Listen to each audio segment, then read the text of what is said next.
Chapter 268. The leader of the academic community in the Federation collapsed just like that. With ironclad evidence and the deliberate instigation of certain parties in the Federation, Lin Yuanhu was forced to step down. The academic community that he had single-handedly controlled for several decades was also temporarily plunged into chaos and silence. Sometimes, Su Lu would think of Lin Yuanhu's desolate figure in the cemetery. When news of Lin Yuanhu's death came a year later, Lin Yuanhu had also asked himself this question. In the end, there was only the same conclusion: unforgivable. The bigwigs in the Federation had done all sorts of bad things in their lives. In the end, they would lay down their weapons and shed tears in front of the dead, asking for peace of mind and facing the shadow of death head-on. This seemed to be a very common thing, but Su Lu was unwilling to accept this kind of absurd reality. He knew very well that many people, including Lady Tai, were very angry at this plan that he had been planning for half a year. The Tai family had only wanted to use the new mecha standards to attack their opponents in the presidential election, but they had also shrewdly hoped to control this conflict within a certain range. Su Lu had dealt a blow to Lin Yuanhu and the Federal Academy of Science. It had really been too ruthless and thorough, and had already exceeded the limits of those people. A small fry had finally overthrown a giant in the upper echelons of the Federation. This would probably make some people feel a chill run down their spines, a sense of insecurity that came from outside the rules. But why hadn't the Federation government tried to cover up this matter? At the very least, why had they tried to minimize the impact of this scandal? Su Lu sometimes thought about this question. He didn't know which people in the government had stood on the opposite side of the seven great families. Su Lu had helped the Nutshell Engineering Department develop the MX Mecha, and had personally struck down Zi Hai at the summit of Kaki Peak. The insider trading between the Li family and the Federal Academy of Science, as well as that pair of presidential candidates, had fallen into his hands alone. The Li family had dominated the financial and economic field of the Federation for a long time. They had spent a lot of money on the presidential election. Su Li's actions had naturally offended the Li family. Indirectly, he had also become the absolute enemy of the Lin family. If an ordinary citizen of the Federation knew that two of the seven major families of the Federation were constantly trying to erase their existence, they would tremble in fear. They would either flee to Bermuda and fight for their lives or simply commit suicide. However, Su Lu wasn't worried about this. At least for now. He still had Lady Tai's shadow behind him. As long as the cooperation continued, those people wouldn't be able to do anything to him directly. But what about the future? Su Lu thought about the future. If Tai Ziyuan appeared again in the future, he believed that guy would definitely save his life. Moreover, his main focus at this time was on the Federation's well-developed news media. In the 67th year of the constitutional era, the Federation's news media and internet were bustling with activity. The presidential election, the terrorist attack on the 4 states surrounding the mountain, the epic-making new MX Mecha, the plagiarism scandal at the Federal Academy of Science. One major event after another happened, making the reporters and broadcasters extremely excited. The citizens of the Federation were still in a daze. In the past 2 days, the news media had been paying attention to another major event. This event was related to the presidential election that was about to begin. Naturally, it attracted the attention of countless people, including Su Lu. This was because on his list of unforgivable people, Senator Macklin was undoubtedly at the top of the list. However, he couldn't do anything about the political world, so he could only watch calmly. He wanted to see when the things that Shi Qinghai had passed to the Tai family through him would explode. However, even he didn't expect that the explosion would happen on Cabin Street, the street where the Federation's serious media gathered. From what he knew, the Tai family's influence had always been on the news department of the Federation's television station, and not on the newspapers. On a certain day in late autumn, in the Daily of the Capital Special Administrative Region, there was an inconspicuous article published behind the successive reports on the plagiarism scandal at the Federal Academy of Science. The article took up very little space, like a small piece of tofu. The plagiarism scandal had been exposed, and it had caused great damage to the election of Ross Macklin's presidential candidate. This article started from the ethics of Dean Lin Yuanhu, but it didn't fall into the trap of doubting the ethics of Ross Macklin's campaign partner. Instead, it directly pointed the spearhead at the terrorist attack on the 4 states surrounding the mountain. In this very short article, the Daily of the Capital Special Administrative Region, directly accused Senator Macklin of being the mastermind behind the terrorist attack on the 4 states surrounding the mountain through detailed and simple investigation evidence, as well as unnamed sources of information. If a normal newspaper published such a shocking article, it would only be laughed at by the majority of the Federation's public. It would be treated as a snack after a meal, and they wouldn't pay attention to it at all. They would just throw it into the trash can. Senator Macklin, who advocated nonviolence for decades, resolutely broke away from the armed forces of the anti-government army and joined the democratic reconciliation process of the Federation, was actually a terrorist? No one would believe this at all. However, the Daily of the Capital Special Administrative Region was not a normal newspaper. This was a serious newspaper that had been passed down for countless years. It was strongly liberal, and some people even regarded it as a George Carlin media outlet. It had always been respected by intellectuals and ordinary people, and had a very high authority. Such a serious newspaper made such a serious accusation, and attached to the article were the signatures of Chief Reporter Wood and Chief Editor Bob, which was enough to show the determination and confidence of the Daily of the Capital Special Administrative Region. Immediately, the vending machines on the streets of the capital were completely sold out. People hurriedly walked in the cold wind, holding a copy of the Daily of the Capital Special Administrative Region in their hands, reading it with an expression of disbelief, cursing something. Immediately afterward, the citizens of various states and regions who read the article through the electronic version of the Daily of the Capital Special Administrative Region were also shocked. Those colleagues in the news industry didn't understand why the always rigorous Daily of the Capital Special Administrative Region suddenly threw such a heavy bomb. It should be known that to accuse a well-respected presidential candidate, Chief Editor Bob and Chief Reporter Wood, was tantamount to gambling with a lifetime of professional reputation. No, it was gambling with the reputation that the daily newspaper had accumulated over countless years. Almost at the same time the newspaper was published, the phone in the editor-in-chief's office rang. The big shot behind the newspaper roared angrily, asking Chief Editor Bob to immediately recall the newspaper and eliminate the impact immediately. Bob, are you crazy? Every family dares to offend politicians, but do you know what you are doing? That is Medellin. At least 1 billion citizens in the Federation follow him. Countless scholars trust him, and you are saying that he is a terrorist. I know very well what I am doing.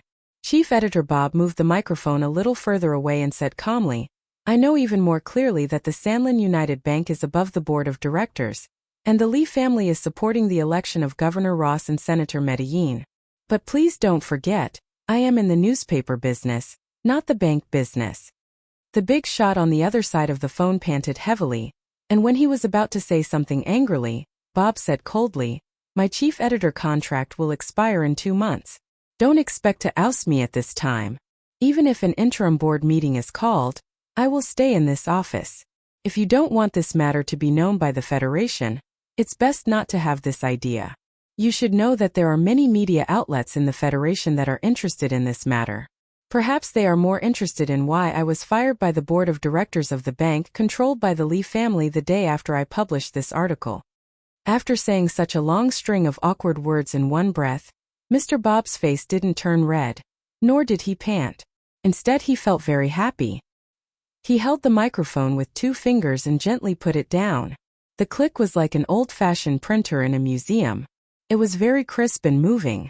Many years ago, the news workers in the Federation used those printers to produce many reports that seemed crazy at the time, but were later found to be very beneficial to the future of the Federation. The president's office called and asked what we want to do. The door of the chief editor's office was pushed open and Chief Reporter Wood, who had been secretly investigating in Area S2 for several days, walked in. The reporter shrugged and said, There were many calls from Parliament Hill to express their concern. Tell me the truth, can you handle it? The Federation today can't do assassinations, Chief Editor Bob said with a smile. Only the 2 of them knew that the report accusing the Macklin papers had been written many days ago, but Chief Editor Bob had been holding it back and not publishing it. Until the recent plagiarism scandal at the Academy of Sciences was exposed, Mr. Bob smelled the wind in the Federation's political circle, and made the decision to publish it. Thinking back to the argument in the chief editor's office, Wood silently looked at the white-haired chief editor and said, "I have to admit, you picked the right time. At that time I almost thought that you would throw my article in the trash can. It's not that I didn't report it, it's just that the time wasn't right." Chief editor Bob sighed and said, "The Federation is full of scandals. If we publish it now, whether it's the government, the industry, or the public, the shock will be reduced to a minimum. After all, I don't want this article to cause unrest in the Federation. You can't smell the stench if you stay on the stinky boat all year round." Wood shrugged to show that he understood what he meant. "But if we throw it out now, won't people accuse us of flattering the weak? I'm ready to resign, and you should be ready too." Chief editor Bob lit a thick cigarette, took 2 puffs and said, "Then what are you afraid of? At least we have to finish this continuous report." The article on the first day of the Capital Daily News only made inferences and accusations. Everyone in the Federation knew that if they hadn't obtained the relevant evidence, such a serious newspaper would definitely not have made such accusations. There should be more detailed reports on the relevant aspects in the following days. As expected, the Capital Daily News published a follow-up report on the next day. On this day, the vending machine in the capital was robbed again. The upper class of the Federation, the ordinary citizens, and the silent readers all looked at the photos, relationship charts, and written information in the newspaper and fell into absolute shock. Chapter 269. The Capital Special District Daily's investigation report on the terrorist attack at the concert in the Mountain Ring 4 states had entered the follow-up stage. In a series of reports, there were obviously photos taken in secret, a clear organizational structure, and relevant witness testimonies all over the page. In particular, there were also relevant recordings and simple video materials uploaded on the Daily's website. The conclusion of the investigation directly pointed to Senator Macklin. The shock caused by this series of reports continued to ferment. The follow-up report on the 4th day had already turned to an accident that happened in the Lynn High State Gymnasium on the 1st of January of the 67th year of the constitutional calendar. The Capital Daily bravely pointed out that the accident was an armed conflict that was deliberately concealed by the Federation government. An unknown target was attacked by the federal military's 2nd Military Region. In the report, the reporter pointed out that as many as 7 officers of the 2nd Military Region, who participated in the spring offensive in the capital, committed suicide after the related investigation. At that time, the Deputy Minister of National Defense, Yang Jingsong, was said to have died of illness. In fact, he committed suicide to avoid punishment during the internal investigation of the government. When this report came out, the entire Federation was shocked again. What kind of incident involved the military and led to the suicide of the Deputy Minister of National Defense? In the Capital Daily's report, this incident directly pointed to Senator Macklin again, but this time the report was obviously missing a few key witnesses. The Federation's election committee asked the Daily to terminate the report on the grounds of fairness of the election. Chief editor Bob firmly said that the report would continue even if the Supreme Court ruled. Except for the Supreme Court's ruling, the Daily report would have a serious bias towards the upcoming presidential election. The Supreme Court's cases often took several years, so the entire Federation could only watch as the Capital Daily carried out the report crazily. As for what the readers were thinking, no one knew. Due to the reputation and authority of the Capital Daily News over the years, as well as the fact that it was a George Carlinist in the first place, it was now accusing Macklin, the spokesperson of George Carlinism. Furthermore, with the secret evidence and logical inference, the credibility of the accusation was greatly increased. Many people began to doubt it. However, most people still thought that this report was purely based on the pictures and was a hysterical conspiracy theorist. The chain of evidence was very far-fetched and absurd. There were also many voices of criticism in the political and media circles. They felt that under such circumstances, the daily newspaper's report was clearly not rigorous enough. As for the young people who believed in George Carlinism, their way of expressing their attitude was much more direct. They angrily believed that this was the old stubborn forces of the Federation. They were unwilling to see Senator Medellin, who came from the 4 states and represented the bottom of society, become the vice president of the Federation. The Capital Daily News was the mouthpiece of these forces and was a shameless political lackey. "Many reporters are waiting for us in the conference room," Wood glanced downstairs with a solemn expression. His gaze passed through the moon eclipse symbol and landed on the dozens of Capital University students on Cabin Street. These students had come to the newspaper office to express their protest, but it had attracted even more reporters. Senator Macklin has created a rare image in the past few decades. In the entire political circle of the Federation, perhaps only Padre can compete with him. However, in the hearts of the young students, this disciple of St. George is the idol who can truly represent their ideals of fairness. Chief Editor Bob tidied up the documents on the table and walked with Wood to the conference room. In the past few days after the report was published, the two of them had endured a huge amount of pressure that they had never endured before in their lives. This pressure not only came from the upper echelons of the Federation, but also from the anger of the ordinary people, and even the incomprehension of their families. In just a few days they looked a little haggard. The reporters in the conference room looked at the two people who walked in, exchanged glances, and then began to ask questions. Nominally, they were there to interview the protesting students, but in fact they were more concerned about the accusations against Senator Macklin. Chief Editor Bob sat in a chair and looked around at his colleagues with a smile. He said, "If there's anything you want to ask, please ask.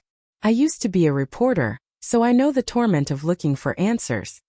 The reporters laughed, and then someone asked directly, "The pictures and recordings in the continuous report, are the sources legitimate? Where did they come from?" If this question isn't answered, I believe that the credibility of the report will be reduced a lot. The reporters wouldn't try to find the information, and the newspaper definitely wouldn't leak it. Even if they got the information, the newspaper might not dare to publish it. The young students who were protesting downstairs proved the risk of doing so. "We have to protect the source of the information, but in fact it was sent." Wood answered first. "Everyone is familiar with the law of the press. There is no question of legality in sending materials like this. As for the related investigation in Area S2, I spent 70,000 Federation coins and hired a dozen paparazzi to dig it up." "Paparazzi from the entertainment line?" The reporter shook his head in disbelief. "Don't underestimate the paparazzi. As long as they are willing to pay, they are more efficient than the Ministry of Justice and the Federation Bureau of Investigation combined." Wood shrugged. After a few more questions, a middle-aged man who had been silent suddenly said, "Bob, I'm not interviewing you. I just have some questions about this report, and I want to ask you." Chief Editor Bob and the reporters in the conference room all knew the middle-aged man named Wuxia.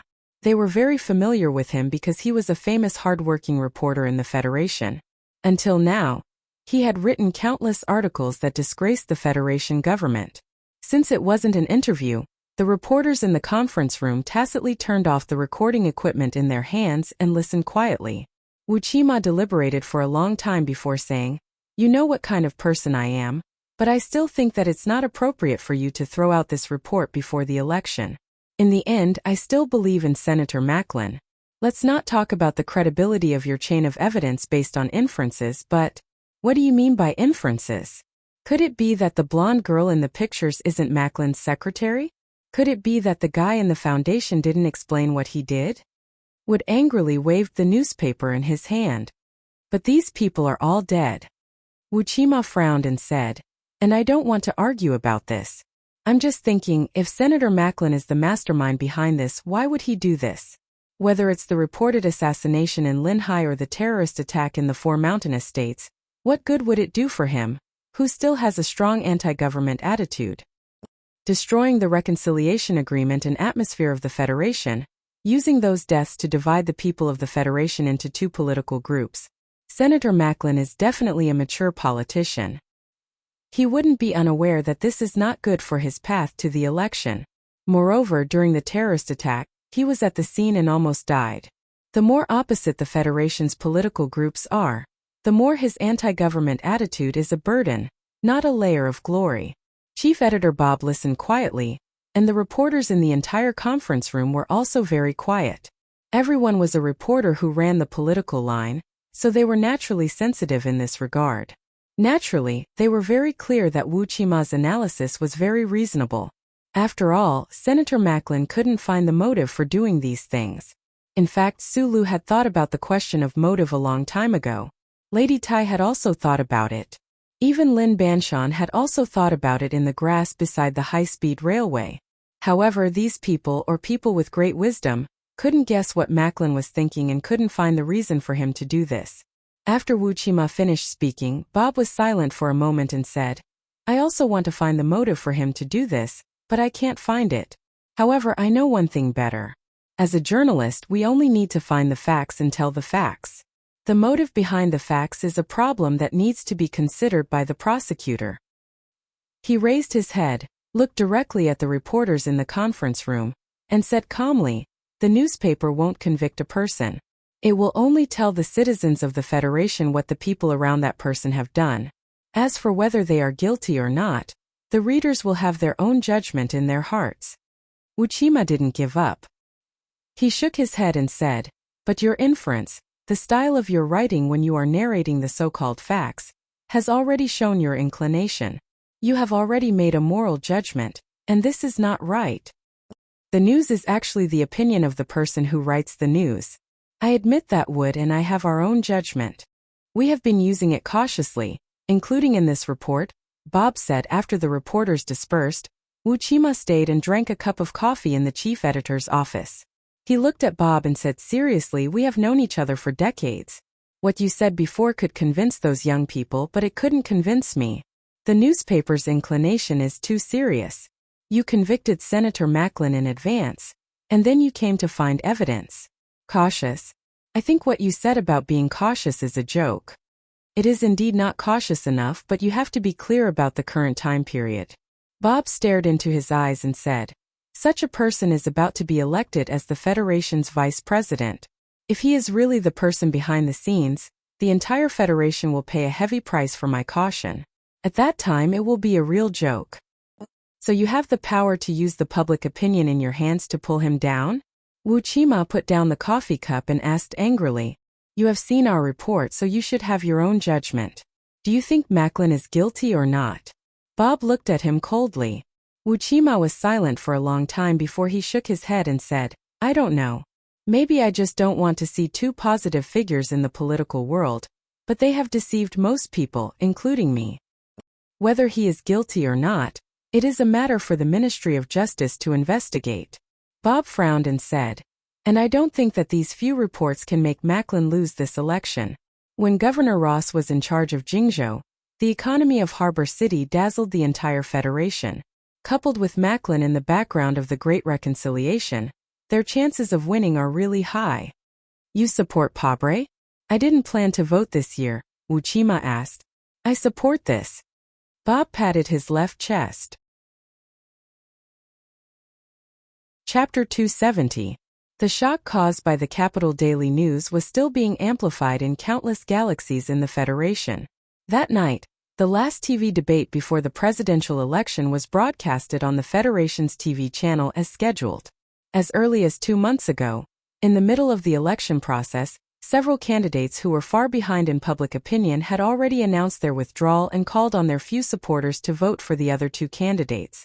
At 8:00 in the evening, Su Lu, who had not been assigned any work or received any transfer orders, sat quietly on the sofa alone and watched the TV screen intently. The news that Uncle Feng Yu was still alive made him happy for a long time. But when he thought about which corner of the universe that guy was wandering, he had no choice but to give up the strong urge to find him. The most important content of his life these days was to pay attention to the progress of the Federation's presidential election. He defeated Lin Yuanhu, which indirectly and deeply affected this election. At least, many people who originally supported Ross Medellin because of Lin Yuanhu's call had already fallen silent. However, his strength was ultimately in technology. He had done what he needed to do, and the information that Mr. Schur obtained after narrowly escaping death had also begun to come into play. All he could do now was wait for the results of the election and wait for the Federation's judicial system to intervene. On the TV debate, the dark-skinned Senator Pabre did not mention the recent plagiarism controversy at all, nor did he use the continuous reports in the Capital Daily News to make an issue of it. He chose a senior member of the Federation Management Committee as his partner. The two of them sat in the specially arranged venue of the Federation's TV station, and described their governing program and reform plans for the Federation in a deep voice. The expected fierce debate did not happen, but the four candidates still performed extremely well with their eloquence and calm demeanor. Pabre, who was a lawyer, was originally a famous orator in the Federation. Since he stepped into politics, every speech he made was considered a model by campaign experts. Senator Medellin was an even more outstanding politician. Whether it was a long time ago or in the recent 2 years, his articles published in the Capital Daily News were read by countless people. Sulu watched the TV debate end and felt a little bored. Just as he was preparing to practice diligently like he had done countless nights in the past, the remote control subconsciously changed to another channel. This channel was playing a campaign advertisement for Ross Medellin. At this time, it had just used detailed data to describe Governor Ross's absolute economic control, and was talking about Senator Medellin's life. Looking at the old photo on the TV screen, the innocent child Suli's eyes narrowed. The first work of the masters of art and literature was their diapers, and a peerless villain like Medellin also had an innocent past. In the 16th year of the 37th constitutional era, the first imperial invasion ended and the Federation won. The S2 heavy industry fell from its wartime status and countless workers lost their jobs. His parents were kicked out of the factory apartment and he had to work to support them.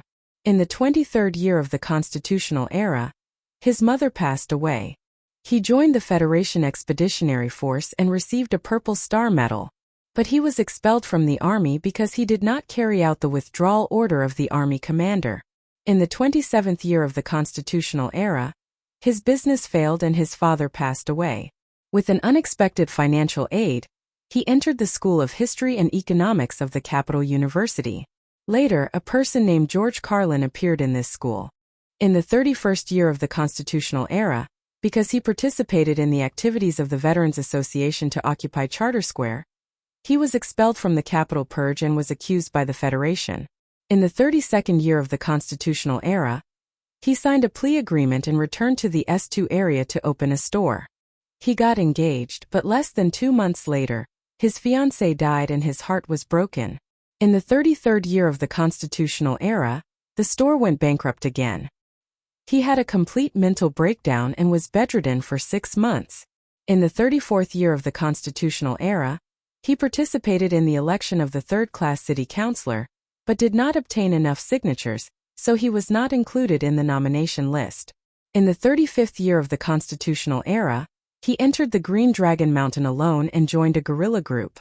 But he was suspected of being a spy of the Federation Investigation Bureau, and was imprisoned in a single cell for 10 months.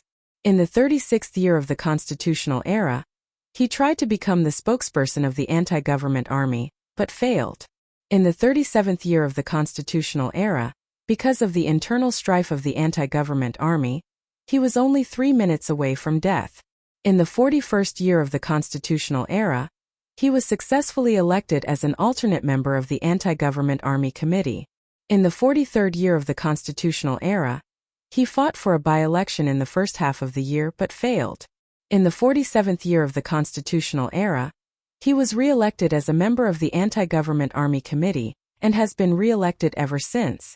In the 51st year of the constitutional era, he proposed nonviolence, but was attacked by an assassination at the Green Dragon Mountain Airport. The investigation has not yet concluded. He was seriously injured and recuperated for 2 years. In the 54th year of the constitutional era, he represented the anti-government army and participated in the election of the 4 states surrounding the mountain for the first time, but failed. In the 58th year of the constitutional era, he succeeded in the election of the 4 states surrounding the mountain, but was disqualified by the Federation Election Committee because he violated the plea agreement signed with the Federation that year.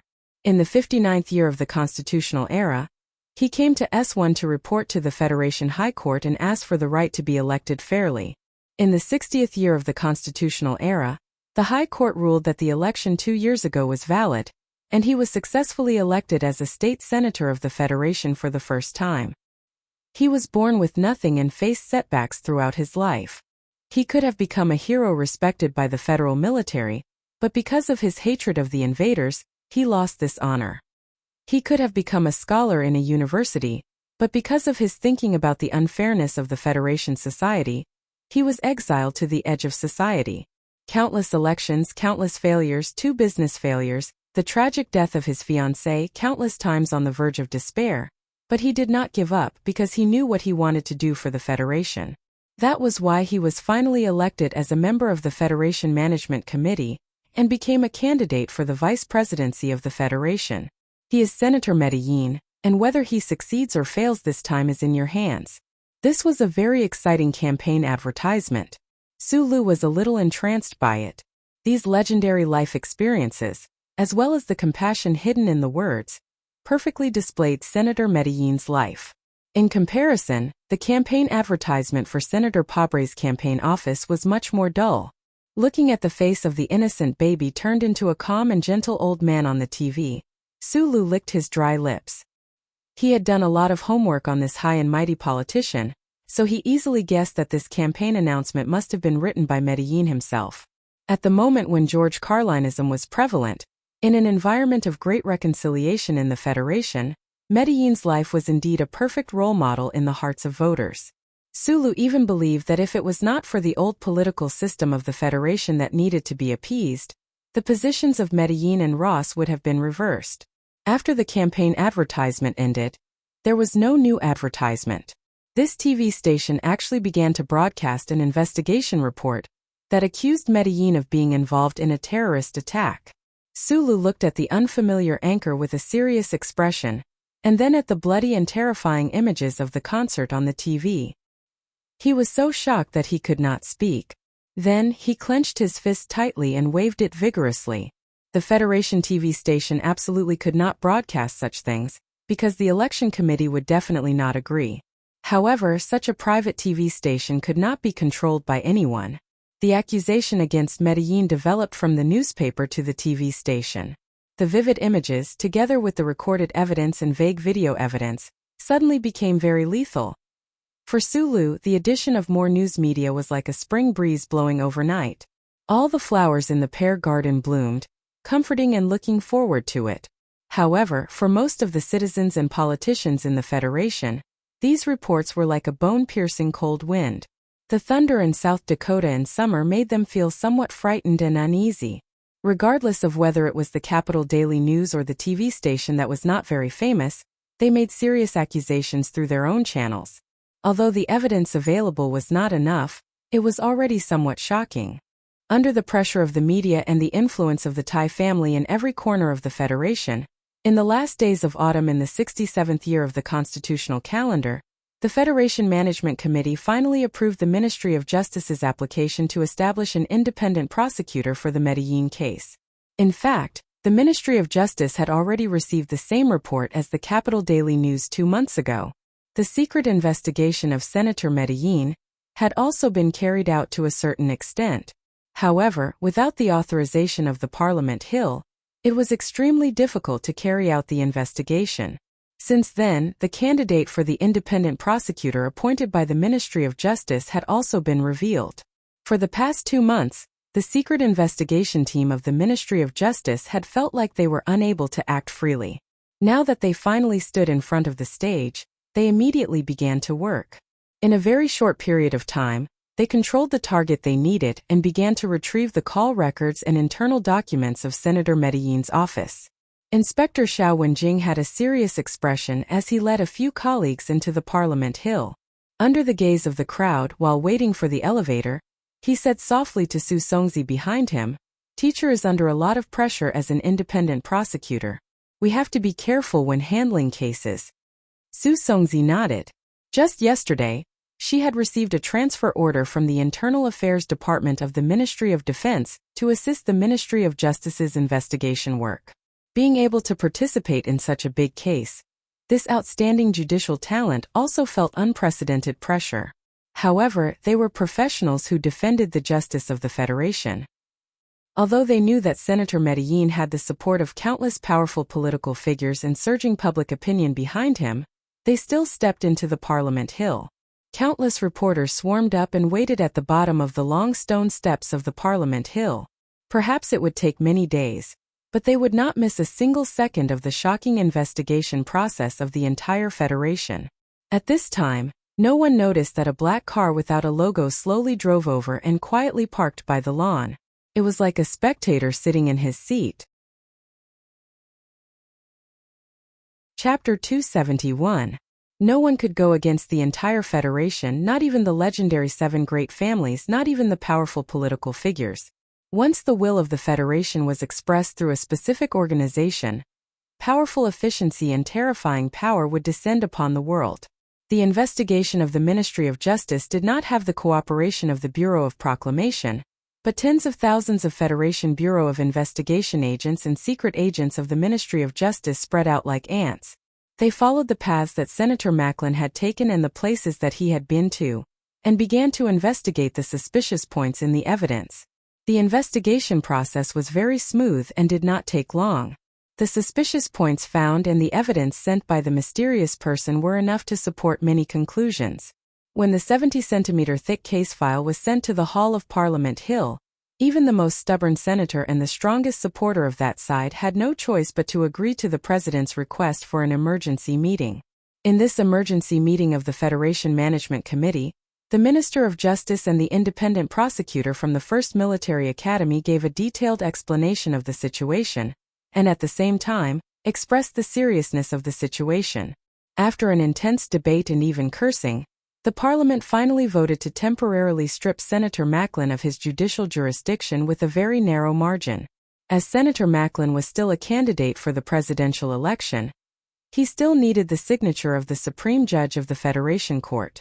When all these procedures were completed, it was already 2:00 in the morning. Parliament Hill in the middle of the night was not as solemn and peaceful as usual. It was filled with shouting crowds.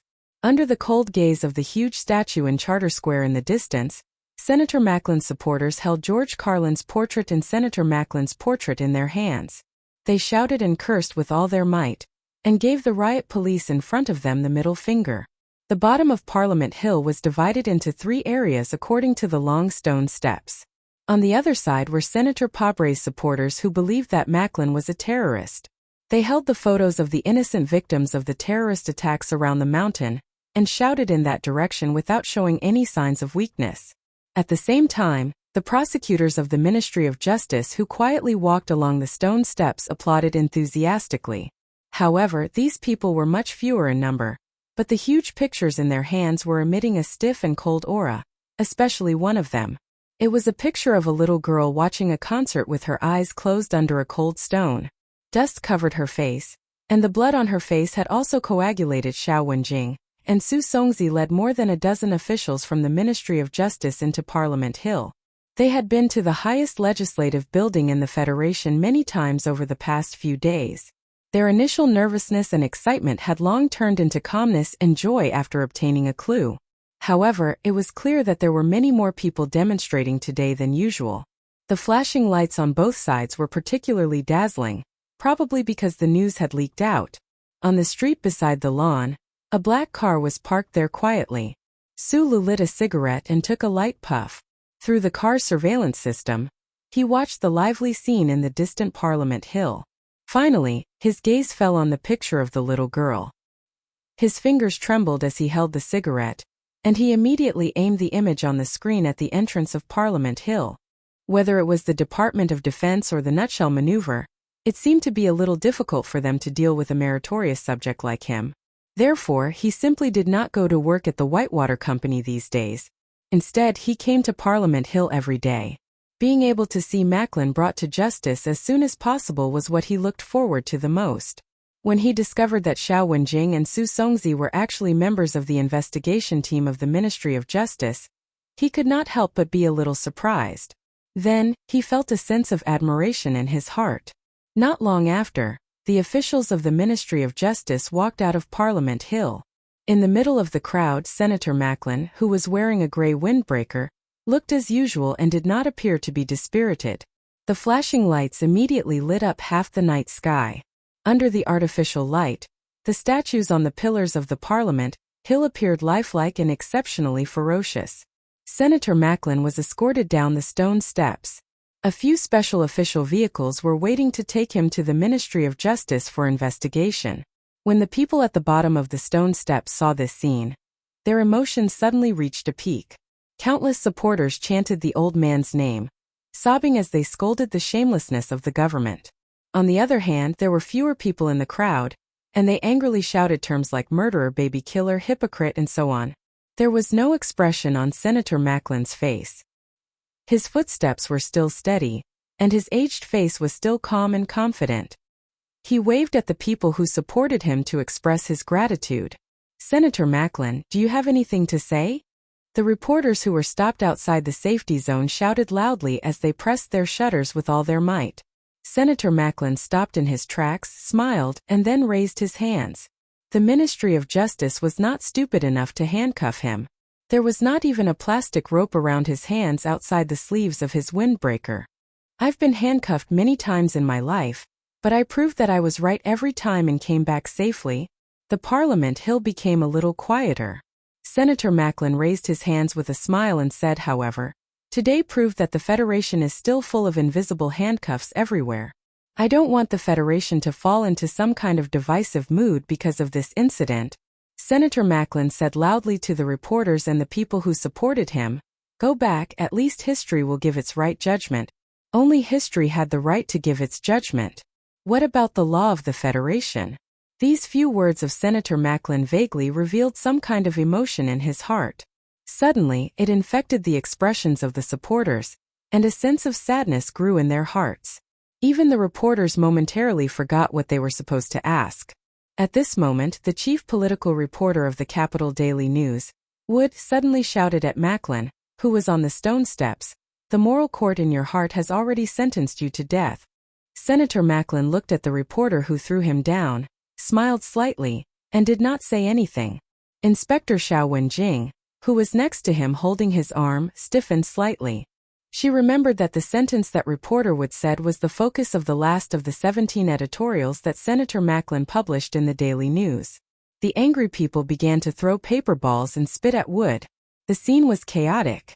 A few special official vehicles, under the protection of the riot police, slowly drove away from Parliament Hill. Sulu turned off the remote monitoring screen and silently finished the last puff of his cigarette. He thought about the crowd and the angry young people just now. He thought about how even Zhou Yingxing did not believe that Macklin would do such a shameless thing at the beginning. He suddenly understood why he was unwilling to forgive Lin Yuanhu in the Milky Way Public Cemetery.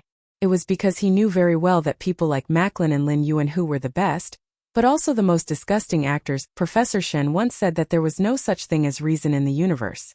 However, the major events that happened one after another in the Federation in the past 6 months seemed to prove that reason still existed, at least in the hearts of some people. Because of this understanding, because of the news that Uncle Fengyu was still alive, Su Lu, who seemed to have been forgotten by many people, was very happy to be a spectator in a drama. He watched as murderers and arsonists were sent to court, and bridge builders and pavers were at ease underground. However, the development of the situation was out of his expectations. On the day that Senator Macklin was invited by the Ministry of Justice to investigate, demonstrations broke out in countless cities in the capital ring. The ordinary citizens of the Federation, who would never fully understand the dark side of politics, as usual, regarded Senator Macklin's case as one of the countless dark sides of the Federation. The thoughts of the people were very simple, very simple. Macklin, who came from S2, was an outsider in the political system of the Federation. He was a weakling, and he had no motive to commit such evil acts. Therefore, in the hearts of the people, Senator Macklin was definitely a victim, and the accusation by the Ministry of Justice was just a shameless plot by some big shots. Senator Macklin had worked tirelessly over the years to preach his nonviolent views, creating an extremely perfect political image for him. Coupled with the cries of the fanatical and loyal George Carlin activists, countless people of the Federation began to take to the streets in solidarity with the senator who had been deprived of judicial jurisdiction, especially in the university town of Linhai. Most of the students joined the demonstration, causing a large number of suspension of classes. The next night, as Senator Macklin's campaign partner, Governor Ross, held a press conference. In the press conference, he expressed his absolute trust and strong support for Senator Macklin's ethics. He angrily and discontentedly accused the government of the Federation of playing an extremely dishonorable role in this matter. He also stated that he would not rule out revealing some ugly truths at the appropriate time. He asked the Ministry of Justice to immediately release Senator Macklin and sincerely apologize.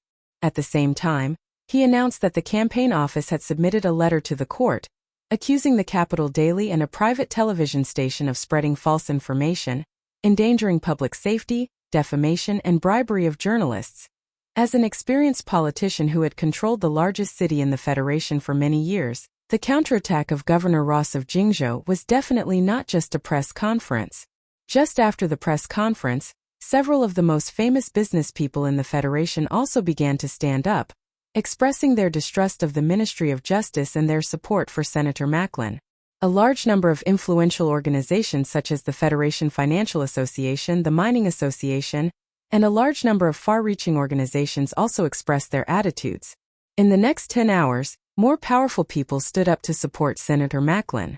17 professors of the Capital University signed an open letter, and the Academic Committee of the Federation also expressed their concern. More media also began to stand on the side of the people who were protesting, waving flags and cheering for them. They felt that it was unimaginable and unbearable for such a blatant act to happen on this day of the 37th Constitution. Chapter 272. Sulu watched the scene on the news and could not help but shake his head, cursing under his breath.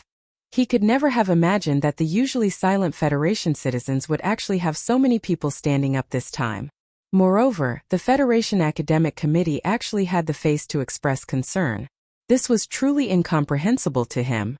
After squatting for an hour in the horse stance, silently practicing those close combat stances several times in the Wangdu apartment, every inch of his muscles and joints were stretched. However, he was no longer in pain like he had been in the Eastwood district all those years ago. Instead, the slight soreness and numbness felt very comfortable. The power in his body was like a scorching hot line, moving through his body. It no longer made his muscles and skin tremble. In the 67th year of the constitutional calendar, he was still persisting in his training, steadily advancing towards the path of becoming the #1 machine that Uncle Feng Yu had spoken of. However, there were too many things to handle after all. The development of the MX mecha and many other matters distracted him. His progress had been stagnant, and there was even a faint possibility that it might regress. And after that battle at the peak of Kaki Peak a few days ago, under the pressure of Madman Li's powerful and terrifying strength, Sulu had been stimulated by a certain emotion. He had a general understanding that whether it was in Federation society or the military, in the end, individual ability was the most important factor. When the situation or social system could not help every individual citizen, they could only rely on themselves. After taking a cold shower, he sat back on the sofa and began to watch the news again. This feeling in his heart grew stronger and stronger. In the past few hours, countless unexpected events had happened in the Federation. Like interstellar dust at the core of a galaxy, they constantly changed angles and colors, making the hundreds of millions of Federation citizens unable to take it all in. They were dazzled and frightened. Senator Macklin was being investigated by the Ministry of Justice. The public gathering outside the Ministry of Justice building had also been going on for a long time. It was already late at night, and candles were densely arranged on both sides of the street. Tens of thousands of supporters used silence to express their dissatisfaction with the government and their distrust of the Federation's judicial system. The lawn outside the Justice Department building had even been turned into a temporary command center by Ross Medlin's campaign office. Countless reporters had gathered there, and their cameras faithfully transmitted the images to every TV screen in every home. Governor Ross stood on a makeshift stage and waved his arms vigorously as he expressed his angry opinion. At the same time, he strongly urged his election opponent, Senator Pabre, to stop maintaining his hypocritical silence and stand up bravely to debate with him. Governor Ross's speech was interrupted by the applause of his supporters.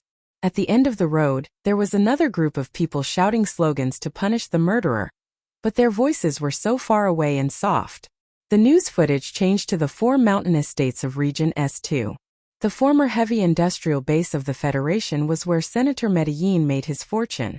His reputation here was unparalleled. However, for some unknown reason, after Senator Medellin was taken away by the Ministry of Justice, Hundreds of millions of industrial workers remained silent. No one knew what was at work here. But tonight, the silence of the four mountainous states was finally broken. The workers of the 23rd Heavy Machinery Production Base of the Federation were the first to walk out of the factory. Soon after, more workers walked out of the factory and onto the streets. The four mountainous states' strike had thus begun. Whether it was Shi Qinghai, who was hiding in the dark, or the madam of the Tai family, or the senior officials of the Federation government, none of them had expected that the Federation, which had been peaceful for many years, would become chaotic just like that. Sulu narrowed his eyes and looked at the dense crowd on the news. He thought of Zhang Xiaoming's unswerving loyalty to Senator Medellin. He knew that the old man had an outstanding ability to win people's hearts, and he suddenly felt uneasy that Li Xiuzhu had never believed the investigation conclusion of the Ministry of Justice. As a behind-the-scenes supporter of Ross Medellin's campaign, he had met Senator Medellin several times at fundraising parties. He had a very good impression of the senator, so good that he almost forgot that he had an anti-government background. He thought that Senator Medellin was an extremely mature politician. How could he do crazy things that wouldn't benefit his career at all? Those who supported Councillor Macklin had created a huge commotion in a very short period of time. It was definitely not just because of Councillor Macklin's reputation, but also because of the influence of the forces led by the iron schemer in the business world. Even so, when Li Xiuzhu heard about the four mountainous states strike, he was still a bit shocked. He felt more and more that his decision to invest in Ross Medellin on behalf of his family was a wise decision. Standing on the top floor of the Sanlin United Bank headquarters, Li Xiuzhu's handsome face flashed with a relaxed smile as he looked at the candlelight on the street in the distance through the glass curtain wall. People's hearts were not something that could be bought with money. At this moment, the phone beside him rang. Li Xiuzhu held the phone and said respectfully, "Father, according to the internal information from the Ministry of Justice, they will probably be unable to withstand the pressure from all sides very soon. The senator will be released soon, and will only be put under house surveillance." The head of the Li family on the other end of the phone said softly with a hoarse voice, "Senator Medellin has always been deepening his influence among the younger generation of the Federation. He has considered himself as George Carlin's successor. He has been doing this for more than 10 years and finally there are results. Those fanatical young people will naturally do anything to follow him. But do you think this situation is the same as what we originally expected? I don't know where the Ministry of Justice got these messy materials, but it is very clear that the madam is adding fuel to the fire. Otherwise, the Parliament wouldn't have taken away Senator Medellin's judicial jurisdiction so quickly." Li Xiuzhu said calmly, "I admit that I underestimated the Tai family's influence and determination, but the situation is still under control." The other end of the phone was silent for a long time. Then the head of the Li family slowly said, "Idiot, come back immediately. At this time you still can't see that the situation is already out of control. What is in your stinky skin? If the madam is determined to solve this situation, do you think that those foolish people who are marching can go against her?" Li Xiuzhu held the phone and remained silent. He had a strange expression on his face. He didn't know where the problem was. The Federation government killed George Carlin. We can't let them kill Senator Medellin. At this time, I think that all the citizens of the Federation should stand up and express their position. I don't want to vote at all in this year's election. I even lean towards Senator Pabre, but the actions of the Ministry of Justice this time have disappointed me. How can the politics of the Federation be so dirty? In the news, the reporters randomly interviewed the people who were marching at the Ministry of Justice building in Linhai University. Those ordinary people's answers were very emotional. The situation is a bit out of control. Lady Tai lightly rubbed her forehead and said slowly, "That useless person from the Li family still can't see the danger. The 4 states around the mountains have already gone on strike. If this continues, the society will be in chaos, and the Federation will be the one to suffer." The 7 major families lived in the Federation and coexisted with the Federation. If the Federation was in trouble, then the 7 major families would be in trouble. These important people hidden in the shadows of history would coldly and cruelly fight for each other's benefits. However, they would definitely not allow this kind of fight to bring unpredictable risks to their benefits. In the room, Secretary Shin quietly listened to the madam's words. At the same time, he quickly browsed through the feedback from the various departments of the Thai family. In the end, he said softly, "The Ministry of Justice will remove the enforcement measures tomorrow morning. Senator Medellin will be put under house surveillance." Lady Tai shook her head indifferently and said, "Medellin won't come out. He's an old gambler. He bet all of his decades of influence on this case. He didn't even hesitate to let the social and political races go against each other and cause chaos just to seek a reversal of victory. The latest public support rate is out. Ross Medellin is only 1 percentage point away from Mr. Pabre," Secretary Shin reported. "Why is Medellin so desperate? He should know that if this continues, the Federation's fundamental interests will be damaged. He won't have any good results." Madame Tai closed her eyes in thought. A person like her knew very well that the young people in Senator Macklin's office had played a role in the protests that had spread across the Capitol ring. The Lee family should stop very soon. They are not idiots. No family can bear the loss of the strike in the 4 states. Maybe Senator Medellin just wants fame? Secretary Shen tried to give an opinion. Lady Tai opened her eyes. After thinking for a while, she shook her head and said, "I just can't figure out what this old fox wants. That's why I'm so cautious." Lady Tai said coldly, "Medellin started a fire in the Federation. No one knows how big this fire will burn. I'm afraid he can't control it even now. But I don't know if he doesn't want to control it. If it's the latter, then he really should die. No matter what he wants, we must extinguish all of his hopes and force him to withdraw from this election. We must have his cooperation to quell the Federation's uneasiness." Lady Tai turned to Butler Jean beside her and said, "You've been in contact with the people in the mountains. When will the witnesses that the leader of Nanshui promised arrive?" Butler Jean lowered his head and replied, "Tomorrow morning at 9:23. At 8 o'clock a.m. the next day, Inspector Xiao Wenjing walked into the room. He had been having trouble sleeping for the past few days. His eyes were deeply sunken. When he looked at the energetic and calm senator by the window, although he hated this person's hypocrisy, he couldn't help but admire his shrewdness. Senator Medellin smiled and refused to leave the Ministry of Justice's notice. He chose to stay here and watch as the entire Federation surged because of him. Chapter 273. Outside the window, the wind was surging, but his heart was calm. Senator Macklin stood by the window and looked at his supporters on the lawn. His slightly aged face was incomparably peaceful. His political life and even his life might come to an end after this incident, but he had no intention of backing down. In the entire Federation except for himself, no one could understand the persistence in his heart. In the eyes of the Federation politicians, that madam, and the head of the Lee family, he did not hesitate to provoke the opposition of the Federation society and stubbornly refused to back down. It was really a crazy move, but he was going to continue like this unless the situation changed again. A few months ago, Senator Macklin felt that there were some problems around him. In the network of subordinates that he had been managing for a long time, some dangerous person seemed to have found some gaps. The death of one of his capable subordinates made him directly use the young people who had been following him for a long time, including Helen's secretary, as sacrificial objects in the concert attack. However, even so, the matter was not over because after the incident, another subordinate mysteriously disappeared and was still not found to this day. Senator Macklin could not have known that his subordinate had already become a dry corpse in the ocean. He also could not have thought that the person who found so much evidence of his crimes was just a person who walked on the edge of the Federation's darkness. However, many years ago, he was mentally prepared for his own ending.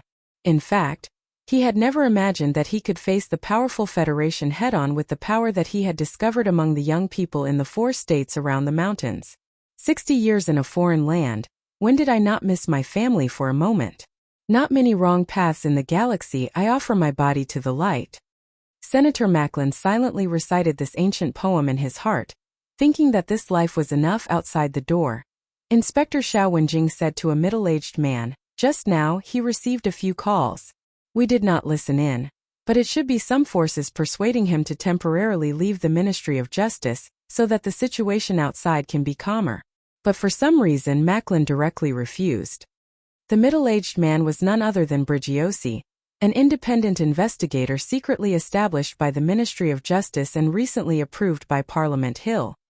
He was a respected senior law professor of the First Military Academy, but this time, he was in charge of investigating a candidate for the vice president, a politician deeply supported by the lower class of the Federation. He still felt endless pressure. Mr. Bugliassi looked at the crowd outside the window, who had stayed up all night. He smiled and pushed open the door and walked in. Mr. Bugliassi put these unexpected difficulties behind him. Senator Macklin turned around and said with a gentle smile, "Hello, Mr. Inspector. This is the first time we've met, but please don't persuade me to leave. I won't leave before the Department of Justice has cleared my name and formally apologized to me." Officer Briossi looked at him quietly.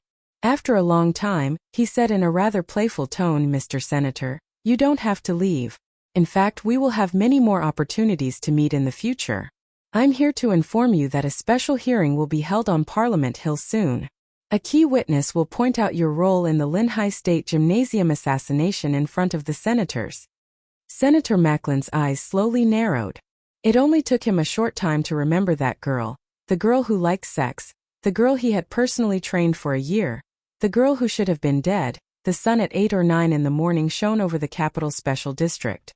The magnificent building on Parliament Hill had a long shadow that extended all the way to the back of Green Mountain, covering the green trees and morning birds there. The straight pool and lawn in front of the Parliament Hill were extremely neat. White pigeons walked in between, pecking at the grains thrown by people.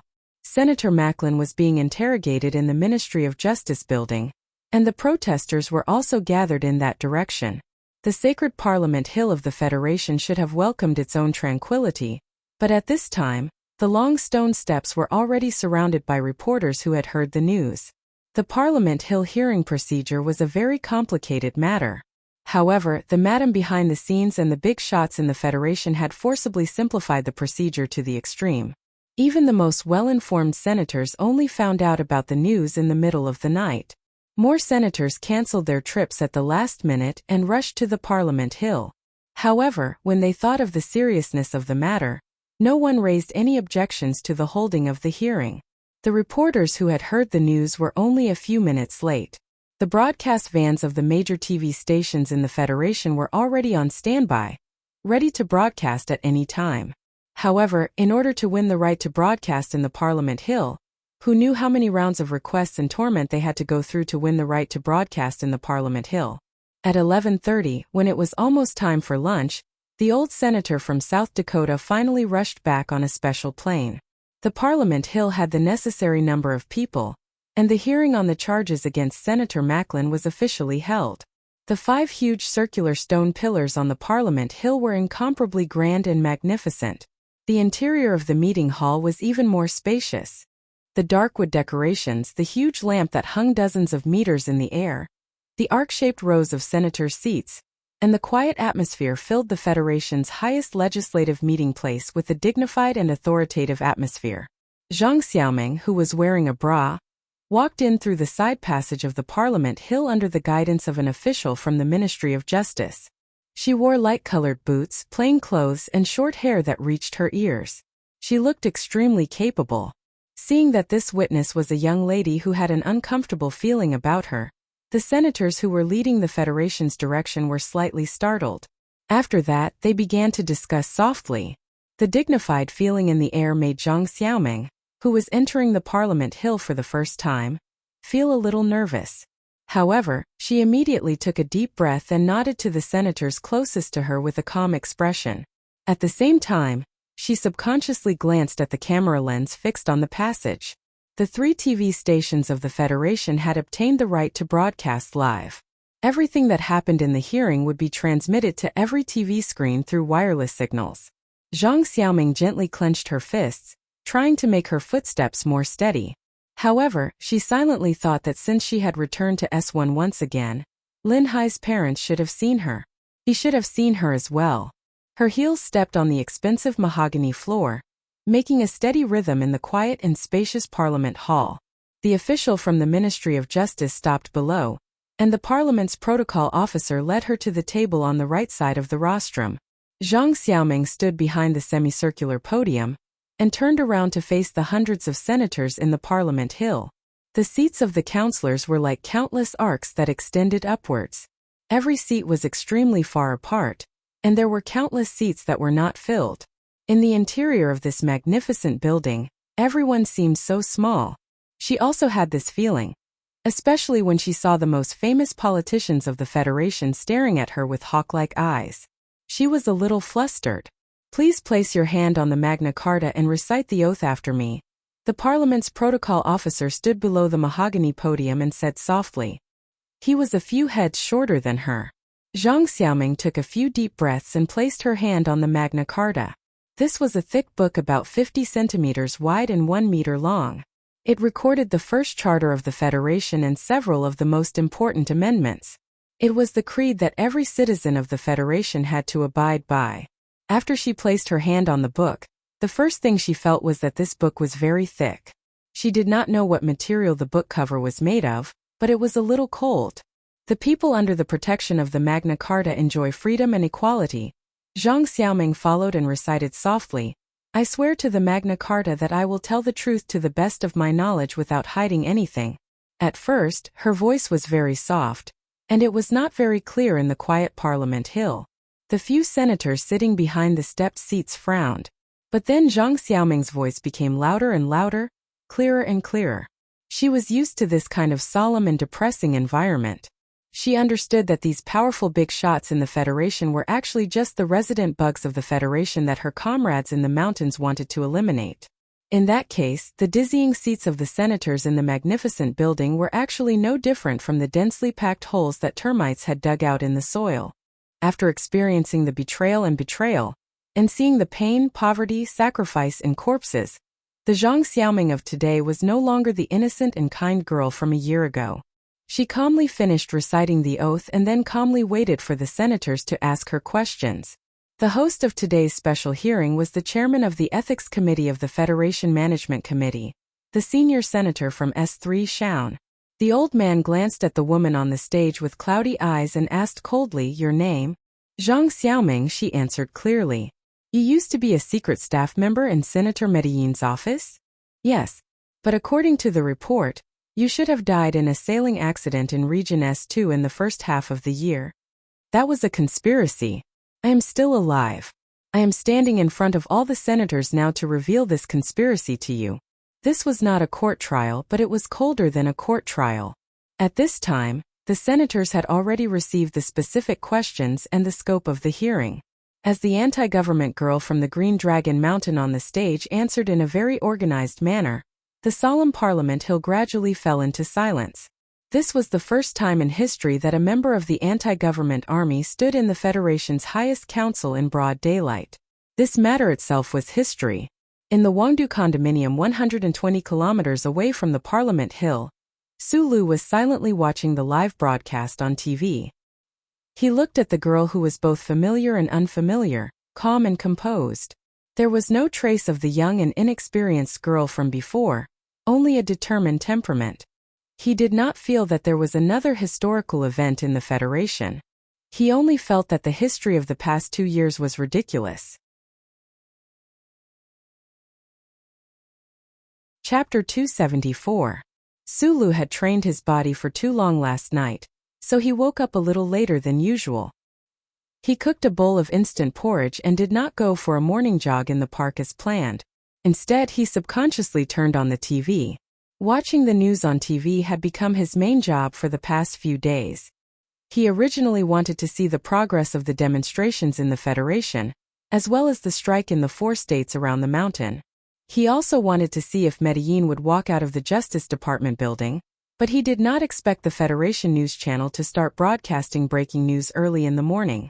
The emergency hearing of the Parliament should be related to the matter he was concerned about, so he did not go out. He silently sensed the power flowing in his body while waiting for the hearing to start. However, when the beautiful girl appeared on the news screen, Su Lu knew that waiting was not the right thing to do. The girl had cut her hair short. She was dressed more simply and her expression was calmer. She looked in the direction of the camera and smiled slightly. She walked into the hall and walked up to the rostrum. She placed her hand on the Magna Carta and began to swear the oath.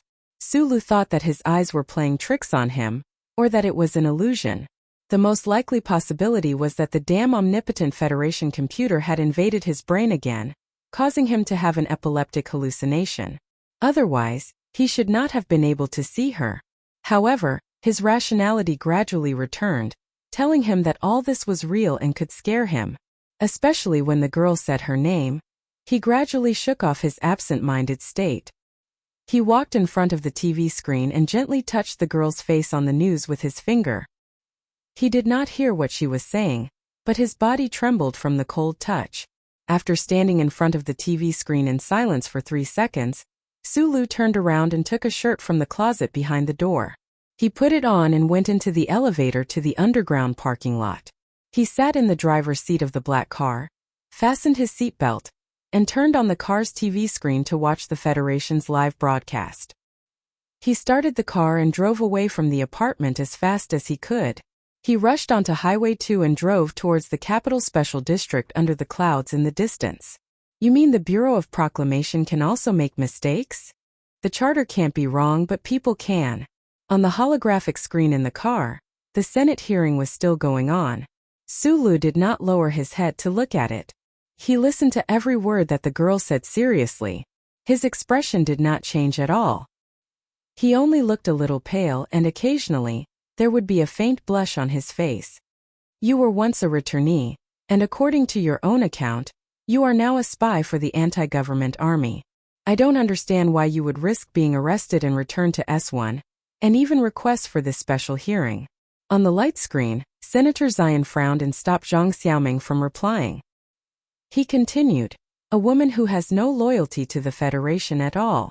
How trustworthy is your testimony?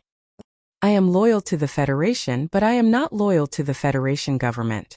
The anti-radar equipment on the car had already been turned on. All the sensors on the road were ineffective against the black car that passed by like a ghost. Sulu did not know how much he exceeded the speed limit, and he did not have the extra energy to care about the cursing drivers on the highway. He narrowed his eyes and paid attention to the progress of the hearing. He drove into the Capital Special District, bypassed the empty Hawking Avenue, and turned towards Charter Square. However, he was blocked by the busy traffic near Parliament Hill. Without any hesitation, Sulu casually threw the car on the side of the street, slammed the door, and ran towards the Senate building in the distance. He ran as fast as he could while tidying up his clothes. Only then did he notice that he had randomly grabbed a military uniform without epaulets.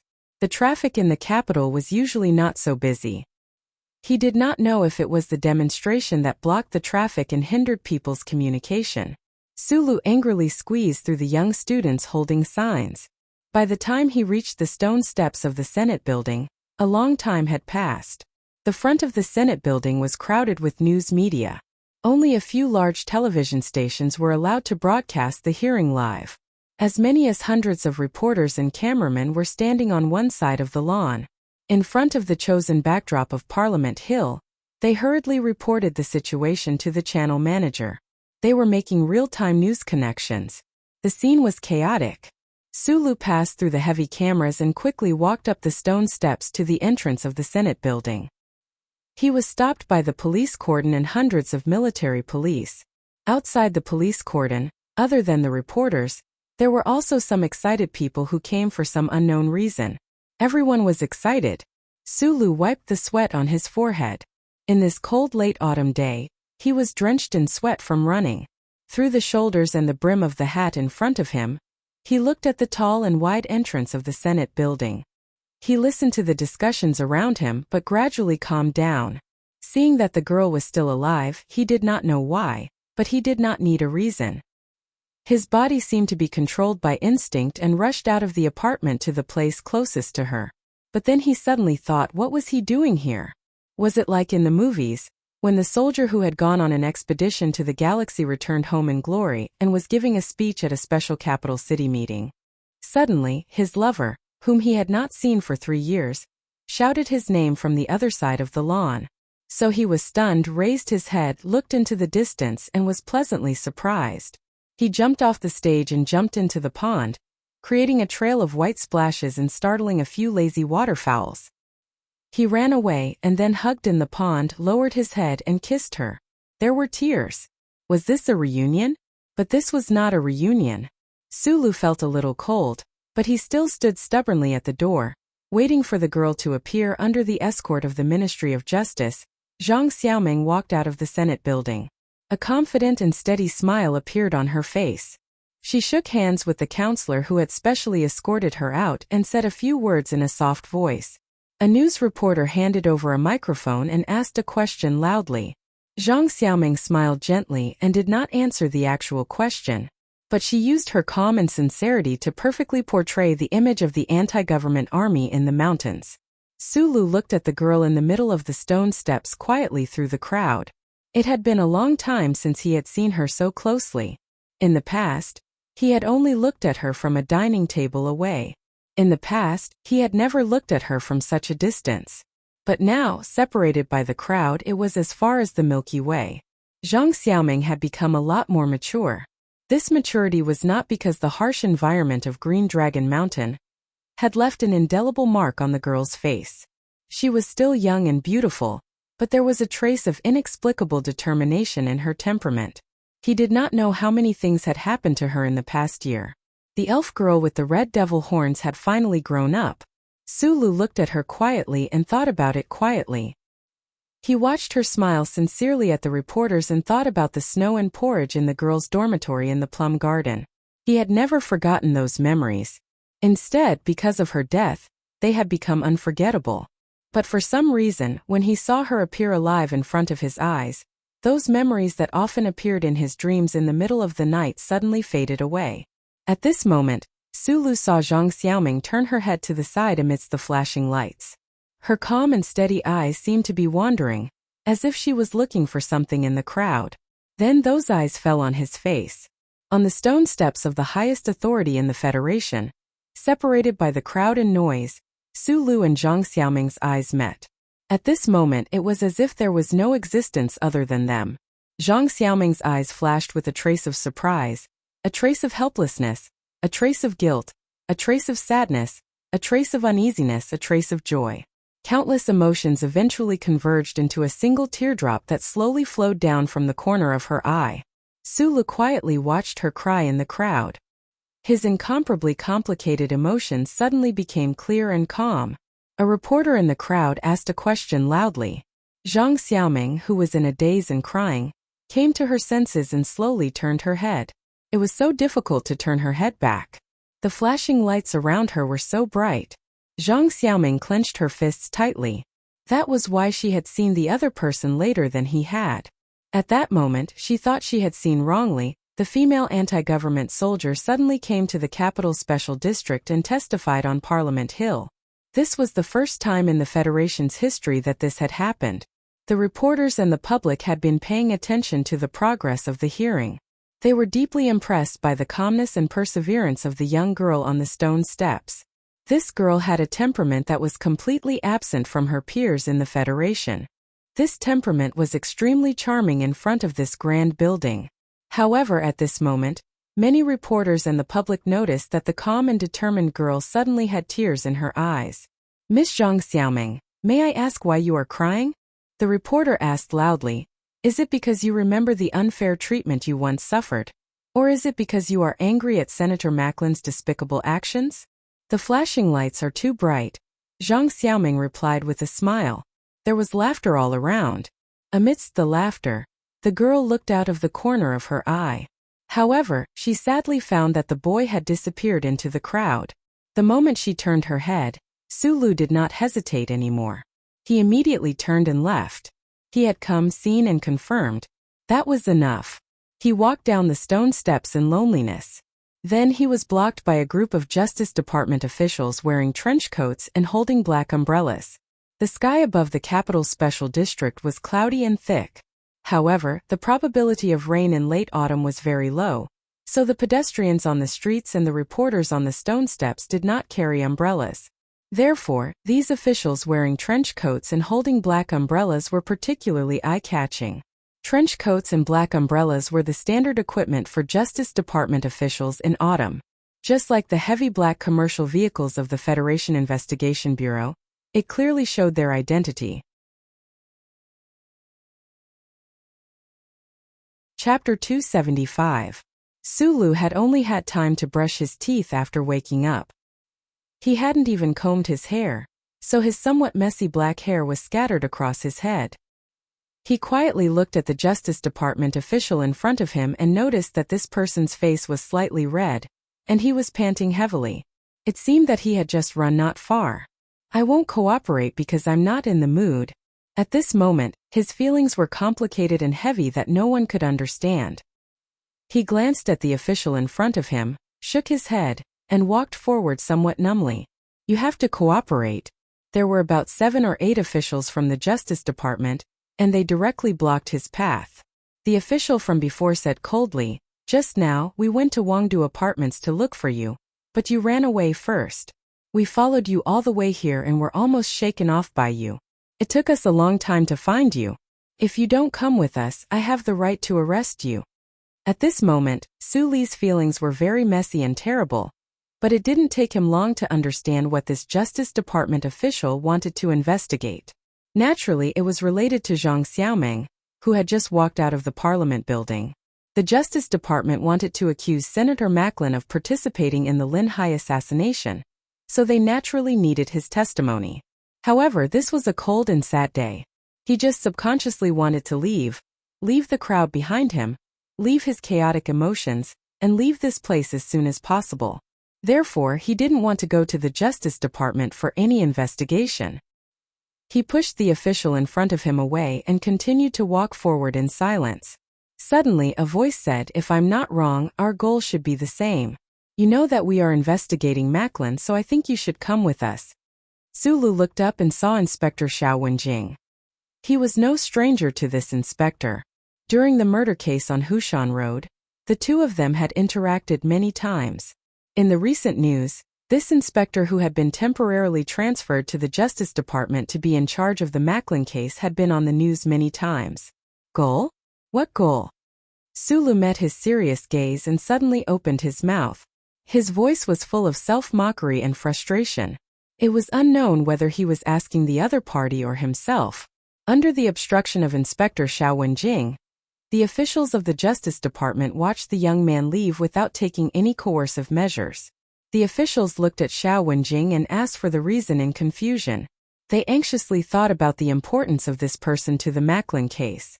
"When we checked the files this morning, he was from the Department of Defense. We didn't have the authority, so we could only ask for his cooperation." Xiao Wenjing looked at Suli's back as he walked toward the lawn. For some reason, she could feel the emptiness in this young man's heart. The efficiency of the Ministry of Justice was very high. When they found out that the Green Dragon Mountain anti-government army had provided an important witness, the follow-up work immediately started. Thus, Xiao Wenjing saw a lot of secret files regarding Sulu. Xiao Wenjing knew that Sulu and the girl who was being interviewed on the stone steps were once lovers. After some sorting out, it didn't take too much effort for this sharp inspector to guess what had happened. The recent series of scandals in the Federation also made him understand why this man named Sulu was involved in the murder case on Hushan Road. Even if he is an officer directly in charge of the Department of Defense, this matter is too important. "In the future, we will need him to testify in court," an official said. "Keep an eye on him. I will go and apply for the authority. Also, don't provoke him at this time. He is probably in a bad mood." Xiao Wenjing walked toward the car and said, "Actually, when he thinks it through, he will come and find us." Sulu sat on the bench by the lawn and thought for a long time, but he still couldn't figure it out. His honest and simple face didn't show the intense inner struggle at this time. Instead, he looked a little lonely because of the silence. She was still alive, which was good. However, why was his heart filled with joy and also sadness? Was it because he was deceived? But he should be very clear that the news of her death was hidden because of the influence of many people. But why was he still sad? He was not a fool. He knew very well what it meant to have the girl of his first love come back to life. He also knew that his 1 year of time, 1 year of sadness, 1 year of hard work, and 1 year of disregard for life and death were all fake. However, she was still alive, wasn't she? It was better for her to be alive than to be gone forever. Since that was the case, what was there to be angry and dissatisfied about? But in the end, his mood was like the late autumn wind. It was still a little bleak and not like a young man. Because of her death, he had cried in pain and tossed and turned in bed at night, in order to seek justice for her. He was not even afraid of exposing his identity as a fugitive from the Federation. A small character like him had resolutely thrown himself into the great turmoil of the Federation. He was as tenacious as a rock and stared at Senator Macklin like a poisonous snake. He worked hard and threw himself into the development of New Mecca. He trampled on Lin Yuanhu and ruined the other party's election. He opened his eyes wide and wanted to see how Macklin would die. If the Federation did not let him die, he was already prepared to put his life on the line to kill Macklin and avenge her. The breath he had held in his chest for a year, at the moment when he was about to release it, he suddenly realized that there was no reason to hold it. It was like an animal that had hibernated for half a year, only to realize that the vast expanse of white snow was fake. It was a bubble that had been torn apart. The source of all that he was willing to give up everything was also fake. Sulu sat on a bench and silently looked at the calm pond in front of him. The pond was very large and reflected the majestic Parliament building. Because of the cold weather, the birds had already flown to South Kajo, and not many of them came to accompany the lonely Sulu. Sulu was indeed happy that the girl was still alive. He had never been so happy before. But what followed was disappointment and bitterness. What exactly was he in her heart? He was a genius in mecha mechanics and a powerful young expert. But the first love of his life was so bizarre that even a novelist would find it hard to imagine. He could not understand it at all. After Uncle Fengyu died, he told himself never to cry again. Then, when he found out about Zhang Xiaoming's death, he cried in his blanket. Today's complex emotions made his nose ache. He could not explain it clearly. The young lad only wanted to cry properly in front of the still water in front of him. At that moment the phone rang. Sulu took out his phone from his pants and said a few words. Just as he was about to turn it off, he saw another call. On the other end of the line was Zouyu. Her voice carried a trace of nervousness and doubt. Other than the Federation government's intelligence department, the only people who knew about the story between Sulu and Zhang Xiaoming were those closest to him. The eldest daughter of the Zhou family was naturally one of them. When she saw the girl named Zhang Xiaoming on the news, she immediately thought of how shocked Sulu would be when he found out. Sulu spoke a few words to her softly over the phone and calmed down a little. It was always good to have friends who cared about you at such a time. After hanging up the phone, he lit another cigarette. He wanted to get rid of the sour smell in his nose. He thought that since Zouyu had already made the call, no one should bother him anymore. At that moment, an email was sent to his phone. There was a simple line of words on the email. I told you a long time ago, love is about two mouths. You're not crying right now, are you? One last thing, at least she's still alive, right? If you're disappointed and sad right now, doesn't that mean you want her to die? Sulu stared at the phone screen in a daze.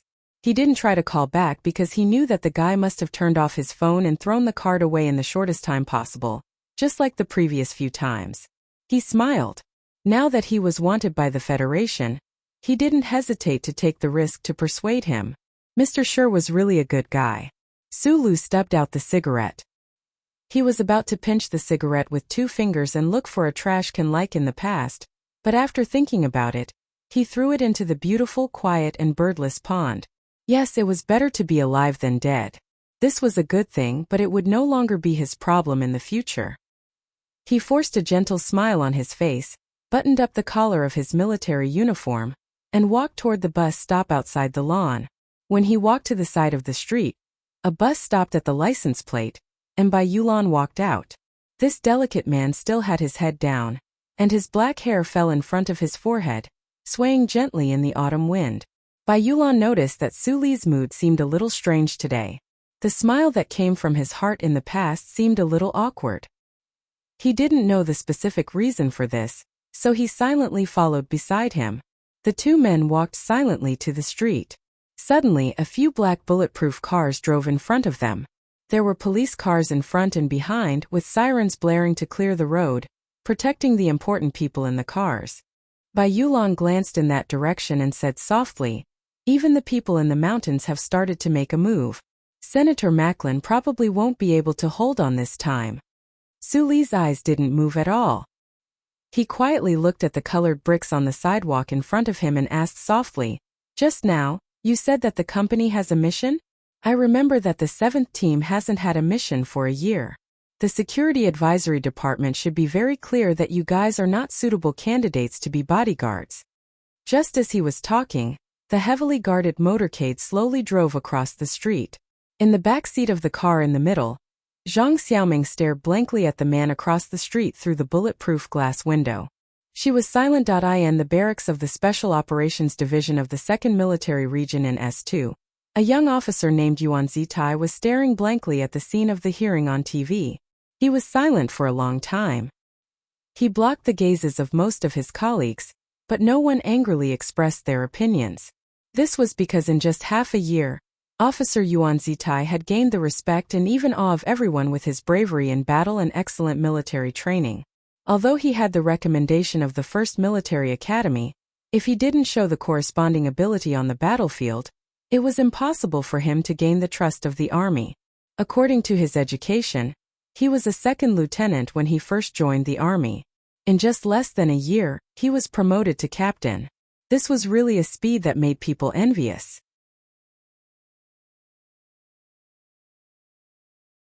Chapter 276. In this universe, Tai Ziyuan was the one who understood the story of Su Lu and Zhang Xiaoming the most. He understood it even better than Shi Qinghai. He personally arranged the Double Moon Festival Ball and gave Su Lu a surprise. He personally facilitated the reunion of the young man and woman under the Double Moon Pillar. He even knew that Su Lu only lasted a short while on that wonderful night before he was utterly defeated. Because he understood, he had a deep impression of it. He who used the pseudonym Yuan Zitai quietly watched the girl on the news. He knew that Su Lu must be feeling very complicated and uneasy, but he only felt cold and angry. He saw Su Li's silence and sadness after hearing the news of Zhang Xiaoming's death. It turned out that all of this was just a setup. The person who set this up might have their own intentions, but if a woman could bear to see the man who loved her fall into despair, it was really cold to the point of being cold-blooded. At this moment, Taixian suddenly wanted to give Su Lu a call. He wanted to temporarily forget about his life plans and comfort his only friend in the Federation. However, at this moment, the division commander walked in with an ordinary-looking middle-aged man. He coldly turned off the TV and ordered them to assemble. After they assembled, the division commander looked at the elite special operations team and said in a deep voice, "Now we are announcing the Bureau of Proclamation's 2nd sequence mission. From this moment on, you are to cut off all contact with the outside world. Except for direct orders from the Bureau of Proclamation, reject all requests from the military. Your mission is to enter Green Dragon Mountain and find a grave." The middle-aged man was an official from the Bureau of Proclamation. After confirming that there was no possibility of any leaks, he showed a picture on the holographic screen and coldly said to the soldiers below, "Find it and dig it up." Taisan's eyes narrowed. Friends who had been with Su Lu for a long time seemed to be infected by that cheerful young man. When they encountered a difficult problem, they would always narrow their eyes and hide their true emotions. The picture was an old-style double grave lying in an unknown mountain forest. The word Mai could be faintly seen on the tombstone in the faraway sector of the West Woods. In front of the channel of the Night Scorpion Nebula, an elite Special Forces squad of the 4th Military Region was stationed. In the middle of the night, the closed door of the barracks was suddenly pushed open. Colonel Lake walked into the barracks with a solemn expression, turned on the light, and pulled up the information. He said to his subordinates who were still getting dressed, "Second order of the Bureau of Proclamation, infiltrate planet Karzi immediately, enter this company, and find all the information since the 37th constitutional era. If this matter is exposed, kill without mercy. Keep this a secret." The valiant soldiers looked at the information on the holographic screen, and their spirits were suddenly lifted. They were not a group of special forces that specialized in the battlefield, but a sharp weapon used by the Federation to infiltrate the Bermuda Star region. Every one of them had extremely powerful stealth abilities. They were all too familiar with the Bermuda Star sector. Planet Karzi was the second largest administrative planet in the Bermuda star sector, and the name of the company was even more familiar. This company was engaged in the most notorious human trafficking business. If you can't bring back all the information, remember the information from the first few years of the constitutional calendar is the most important, Colonel Lake said coldly, then put on his glasses. Generally, private spaceships flew in the vast universe, and its amazing speed could not be seen in the large-scale background at all. Now that the Federation's crystal mine resources were exhausted, space travel was extremely extravagant, and small private spaceships like this were even more extravagant to the extreme. There are still 3 days before we enter the space passage, the gray-haired captain said softly to Lin Banshan. Lin Banshan gently stroked the Defei watch on his wrist, thinking about the information hidden in the watch, even his unmoving brows slightly furrowed at this time. I hope it's not too late. He lowered his eyes slightly, and finally understood the thing that he had been puzzled about, but the possible truth of this matter made it difficult for him to understand. In the quiet Bureau of Proclamation building on the outskirts of the capital, the usually taciturn assistant to the bureau chief, whose expression rarely changed, frowned deeply. Looking at the investigation conclusion that kept flashing on the holographic screen, looking at the calculation report of the Federal Central Computer, in the end, he could not help but curse softly. He walked to the bureau chief's office, walked to the old bureau chief's side, and said in a deep voice, "The management committee called to inquire about the internal modification of the data in the Bureau of Proclamation. In the data of the Federation Investigation Bureau, the girl named Zhang Xiaoming should be dead, but she is still alive. No one can modify the data in the citizens' database. Someone in the Bureau gave the Federation Investigation Bureau fake data," the old bureau chief said slowly. "This is just a small matter, don't worry about it. Compared to the matter that the Bureau of Proclamation was investigating with all its might, the matter of Zhang Xiaoming's death data being tampered with was indeed too small as a sesame seed." The assistant chief took a deep breath and said, "I still can't believe it. I can't believe it either." The old bureau chief watched the news report on the TV with narrowed eyes and said slowly, "But we must investigate. If it is fake, then it doesn't matter. If it is real, then I really don't know what will become of the Federation." The assistant chief turned his head to look at the TV news and said with a frown, "If he is really going to be put in prison this time, then we can relax the time on our side." The old bureau chief's narrowed eyes showed a hint of mockery. He has been operating in the Federation for so many years.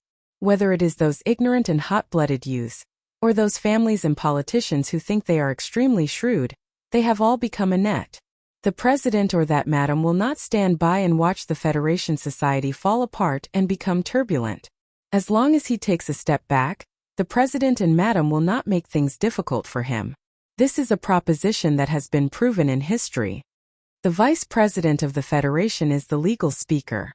Thinking of the 17 editorials, I finally understand what that person wants to do, but this understanding is somewhat unpleasant. The old bureau chief sighed softly and said, "It is good that those big shots have compromised. At least they don't have to worry about the election." It was already late autumn in the capital, but the heat wave island in the southern hemisphere was about to welcome the first wave of heat. On the beach, the girls in tight-fitting swimsuits were not stingy with their youthful naked bodies, and the men around them were not stingy with their burning gazes as they gazed at the scenery. Shi Qinghai, wearing a straw hat, was sitting in a beach bar with a bottle of beer in his hand. The beer on the heat wave island was very good, and the girls were very good. The big gun he wanted had been hidden, and the mobile phone had been thrown into the toilet, so he was in the mood to drink and look at it. It seemed that he did not have to do anything. He smiled as he watched the hearing on the TV news and the crowd marching outside the Ministry of Justice. Although he could not kill Macklin with his own hands, it did not mean that he could not avenge his teacher. The information that he had worked so hard for a year had finally begun to play its role. It had caused such a big stir in the Federation, so Mr. Schur had the right to be proud. He looked at a beautiful girl who walked into the bar and could not help but whistle proudly. He thought that Sulu should learn from his attitude towards life. Even if he appeared in the middle of the night, he should still reflect countless beautiful peach blossoms in his black eyes. Only then would he not hurt himself and not feel sad. "Miss, everything is good on this island, but it is too lonely." Mr. Schur began to approach and strike up a conversation. The beautiful girl looked at the dense crowd on the beach with some surprise. Just as she was about to move away from this man who could not even strike up a conversation, she suddenly saw the man's face under the straw hat. She could not help but be dazzled, and her face turned slightly red as she lowered her head. Shi Qinghai hummed softly in his heart, "Miss, you're so pretty." He leaned over with a smile and said softly, "I'm going to stay on Heat Wave Island for a month. I just need a companion to step on this lonely sea." Sulu sat alone in the lonely apartment. The TV screen was not on, so he just stared blankly at the autumn scenery of Wangdu outside the window. Lin Yuanhu had fallen, Professor Shun's efforts had been used on the MX Mecha. Macklin had been arrested and would soon be tried by the Federation's law, and Zhang Xiaoming was still alive. Suddenly, he did not know what he should do. It was just like how he had fled from the distant Eastwood district to the capital ring. He had only walked through this bustling area, looked at the absurdity and shed a few tears. He had done what he should have done, and there was no reason to do what he had originally planned to do. Then what was he still doing here? Go find Uncle Fengyu, he thought in his heart. However, when he thought of the email in his phone and Zhang Xiaoming, he had a bad idea. Bai Yulan had just informed him that there would be a special gathering at the company headquarters in 10 days. Team 7 was also included. The company here naturally referred to the Whitewater Company. Sulu knew who had remembered him and why. He just felt it was strange. Why would the security consultant department want to recruit Team 7? That was a department that specialized in security work for the big shots of the Federation. With nothing to do and no one to see, Sulu thought silently for a long time. He felt that he had to find something for himself to do, so he decided to go and take a look after the hearing on Parliament Hill ended. The live broadcast of the hearing immediately caused another round of controversy and shock. While the citizens of the Federation were shocked by the conspiracy to silence them, they were also very interested in Zhang Xiaoming, this girl who had a strange experience and escaped with her life, and her unique temperament. The protests and demonstrations in the various states of the capital ring were still going on. The university town of Linhai State was still a long way from being quiet. The 4 states surrounding the mountains were still on strike. After the hearing, the anger of the George Carlin movement's activists grew stronger. They all accused the military forces in the mountains of taking a divided path and betraying their comrades. However, in the eyes of political commentators and the government, with the evidence available, Senator Macklin's political life might still be able to continue, but under the dual attacks of the government and the anti-government forces, his life could only be spent in prison. Chapter 277. According to intelligence reports, your first boyfriend is now very impressive. He is one of the biggest contributors to the new MX Mecha. According to an even more secretive source, he was the one who defeated Lieutenant Colonel Li Feng of the Lees of Philadelphia during the mecha testing. He should be a captain of the General Assembly base now. After this incident, he will probably be promoted again. This was a hotel in the western district of the capital. The terrain was quiet and surrounded by autumn trees, keeping the reporters outside at bay. This was the first time the Federation government had cooperated with the anti-government forces in the mountains. In terms of details, they had done very well. This hotel was not far from the training base of the Ministry of Defense. A large number of armed forces could be mobilized at any time to prevent accidents from happening. Zhang Xiaoming stood by the window and looked at the unfamiliar streets of the capital. Thinking about how he had lived in this city for a year, working hard for a year, she felt an indescribable sense of loss. She knew about Su Li's ability in the field of mecha repair, but she had not expected him to be able to participate in the Federation's development of the new MX Mecha and play the most important role. Only mecha battle? In those beautiful memories of hers, Sulu only spent his days in Section H of the library. He was born a soldier, how could he know how to operate a mecha? You met today? The middle-aged man in the room frowned. Looking at the girl's back, he vaguely sensed something. Zhang Xiaoming turned around and looked at him calmly. Yes, but we didn't talk. The middle-aged man was silent for a moment, then sighed and said, At least you should talk and hug. There's no point. Zhang Xiaoming lowered her head slightly. She knew better than anyone the stubbornness hidden in that boy's honest nature. The two brushed past each other. This parting was real. It was no longer a lie of parting by death, but a real parting of life. The middle-aged man looked at her quietly. Like a father, he patted her head gently and said, "Call home later. After your parents see the news, they will definitely need you to comfort them." Zhang Xiaoming nodded softly and said seriously to the middle-aged man, "There are government spies and surveillance facilities everywhere here. You shouldn't have taken the risk to come here personally." As the intelligence leader of the anti-government forces, this powerful person with the code name of He had come to S1 countless times, but it was indeed a bit risky to appear in this hotel today. He looked at Zhang Xiaoming gently and said, "After all, it's a big deal. I was worried that you wouldn't be able to handle it. But it's much better than I expected. You didn't disappoint me." Zhang Xiaoming shook her head and said, "Those big shots need me to help them defeat Macklin. My safety is not a problem, but you should leave quickly. The Federation government has put me on the wanted list for many years, but I am still alive and well," the middle-aged man said gently. "Don't worry about anything." His extremely ordinary face, which no one could see through his disguise, suddenly flashed with a trace of deep worry, but he didn't say anything to the girl by the window. As an important figure in the anti-government forces, he had dealt with the Federation government for decades and knew how shameless those big shots and politicians were. In a manor, hidden in the woods in the southern suburbs of the capital, the vice president of Sanlininha Bank, Li Xiuzhu, stood silently and stiffly in front of a chair like a piece of bamboo. This was an old black wooden chair. The armrests on both sides of the chair had been rubbed for many years and had become extremely smooth.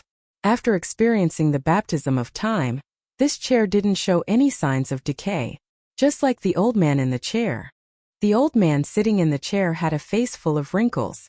His body wasn't very tall, and he wore a large shirt with a funny little black hat on his head. His pair of turbid eyes occasionally flashed with light, revealing a trace of wisdom that saw through the world. No one in the Federation had ever dared to make fun of the little hat the old man wore, although this hobby was indeed a bit strange. The current head of the Li family, Li Yuangong, looked gently at his son in front of him. He suddenly extended an old finger and pointed at the little hat on his head and said, "Actually, many years ago, someone once made fun of me." Li Xiuzhu frowned. There was still someone in the Federation who dared to be so bold. That person must be dead. That person didn't die. The old man from Li Yuangong smiled and said, "Because he isn't someone I can kill. See, this is the problem of strength. Don't think that our 7 great families are too powerful. You have to know that even Lady Tai has obstacles that she can't overcome in her life, let alone us. The reason I'm saying all this is to tell me that I, as your father, have admitted defeat in my life, and more than once." The head of the Iron Calculator family was an absolute big shot, who could devalue the value of countless financial products in the Federation and create a financial storm on a certain planet with a stretch of his hand. The first lesson for his successor today was to admit defeat. Failure isn't scary. What's scary is that we actually chose a businessman like Senator Macklin. The old man from Li Yuangong chuckled and stroked the few strands of white hair outside the little hat. He said, "This old guy can even convince me. He's really powerful." Li Xiuzhu, who had been silently listening to the lecture, summoned up his courage and explained, "Even if Lady Tai's final method is a hearing, that doesn't mean we've lost.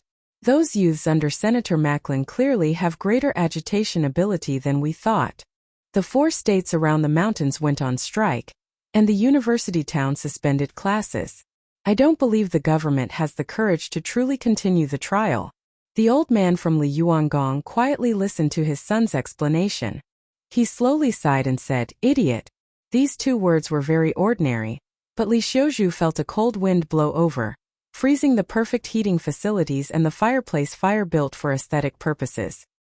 He suddenly felt that if he were a bamboo, then the bamboo's outer appearance would definitely be covered in a layer of frost. How many years has the Federation been around? How many years has the 7 great families been around? You should properly study history. The old man from Li Yuangong said gently, "So what if we lose the election? The Federation has changed many presidents, but the 7 great families will always be the 7 great families. Families like ours have long been deeply rooted in the soil of the Federation. Take our Li family as an example.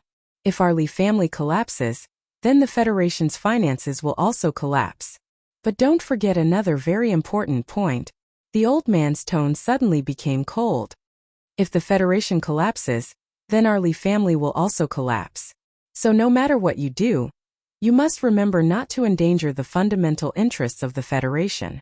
Everything that Macklin is doing right now is too dangerous, because this threatens the foundation of the Federation. Although we can control the chaos if it really happens, this kind of method is not something that we can allow. Li Xiuzhu was silent for a long time, trying to digest his father's teachings. In the end, he said softly, "I understand." "No, you still don't understand." The old man from Li Yuangong narrowed his eyes and said, "Humans travel through the universe, but they have to live on planets. When you stop standing on the top floor of that ugly bank building to look at the scenery and are willing to walk on the streets more, you will probably understand this point." Li Xiuzhu's face was full of shame. He lowered his head and didn't say anything. After a long time he asked softly, "Then what do we do now?" "I don't think the madam will stop. I just said that if our family collapses, then the Federation's financial system will also collapse." A strange smile appeared on the old man's face. "But if even the head of the Tai family can still speak when their family collapses, then the entire Federation will also collapse. I reminded you in the past, don't look down on them just because they have kept a low profile for thousands of years. But you didn't listen. When the Crown Prince was assassinated, us old guys had to personally go to the back of Macho's mountain to explain. When you really take over, you will probably know how powerful the Tai family is.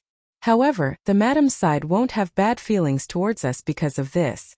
You should know that the Federation has chosen so many presidents, and every family will choose a different candidate as their partner. This is a tradition, this is history. It's just that this time, the movement seems to be a bit too big," the old man said softly. But, although Li Xiuzhu didn't know anything about the history behind the scenes, he finally had an endless fear towards the Tai family behind the shadow. He said slightly nervously, "If Macklin really participated in the Linhai incident, then it's really over." At the beginning of the year, the Crown Prince of the Tai family was assassinated in the Linhai Stadium. Li Xiuzhu stayed out of the matter and watched coldly, because he knew that this matter had nothing to do with the Li family. However, he didn't know that his father had personally gone to the back of Macho's mountain to explain this matter to the madam. But now the Li family was Macklin's backer behind the scenes. At this moment, Li Xiuzhu's phone rang. He took the phone and listened carefully for a while. He nodded hard and reported to the old man sitting on the black wooden chair. Macklin released a message from the Ministry of Justice building. He is willing to give in. In the morning, a few expensive cars followed the mountain road and passed through the roadblocks. They traveled along the mountains, through the water, and through the heavy iron gate, and arrived at the picturesque manor in the back of Macho's mountain. The current head of the Li family walked out of the car with the help of his servants. Li Xiuzhu followed behind, and the security guards of the Li family were immediately sent to other places. Butler Jean had a humble smile on his face as he welcomed the father and son into the manor. The useless young master of the Lin family naturally didn't want to see him, but this father and son, who were very influential in the Federation, were very different. On the side of the balcony, Lady Tai, who was wearing a solemn long dress, looked at the old man with a smile and said, "I haven't seen you for almost a year. It seems like your cough is much better."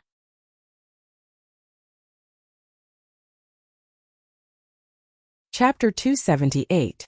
The head of the Li family, Li Yuangong, didn't have a problem with coughing. Li Xiuzhu knew this very well because he was his father. Thus, when he saw his father bend over while coughing, he immediately understood what it meant.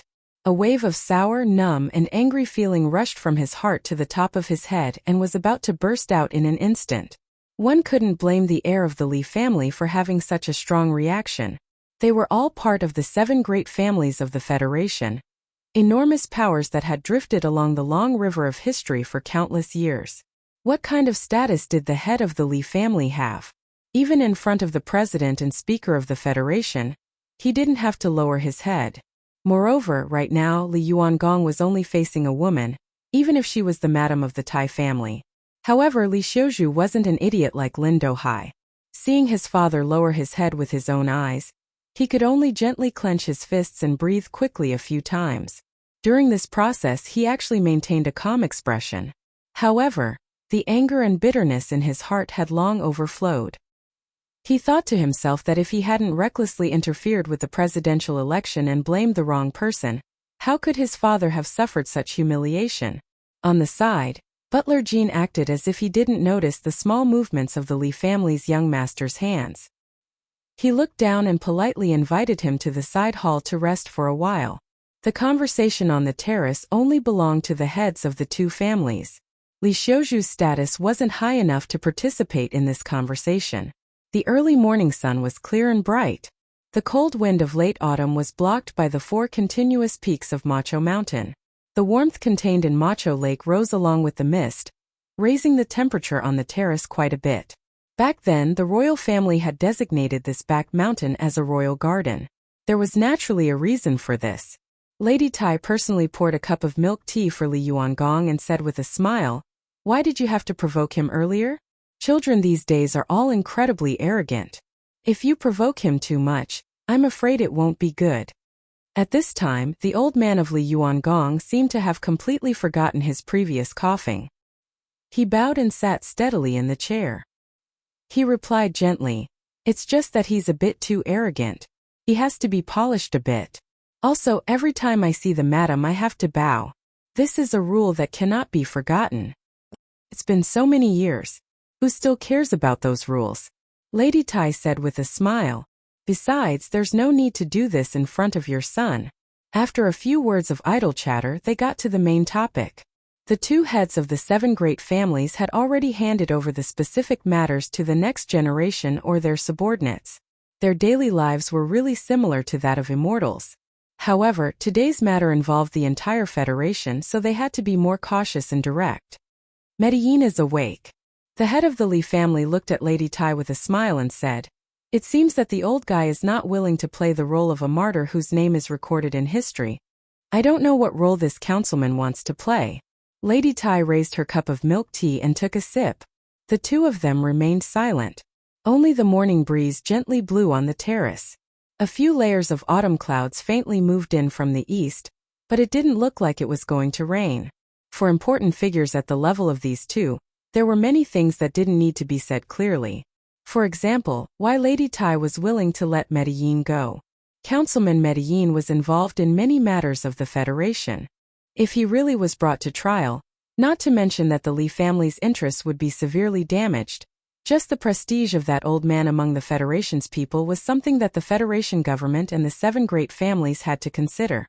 The current Federation society had already become uneasy because of the recent series of events. Antagonistic sentiments had already gradually emerged among the people. If this fire wasn't extinguished, the Federation's situation would be very dangerous. The poisonous fruit that George Carlin planted still needs a relatively gentle person to carry it.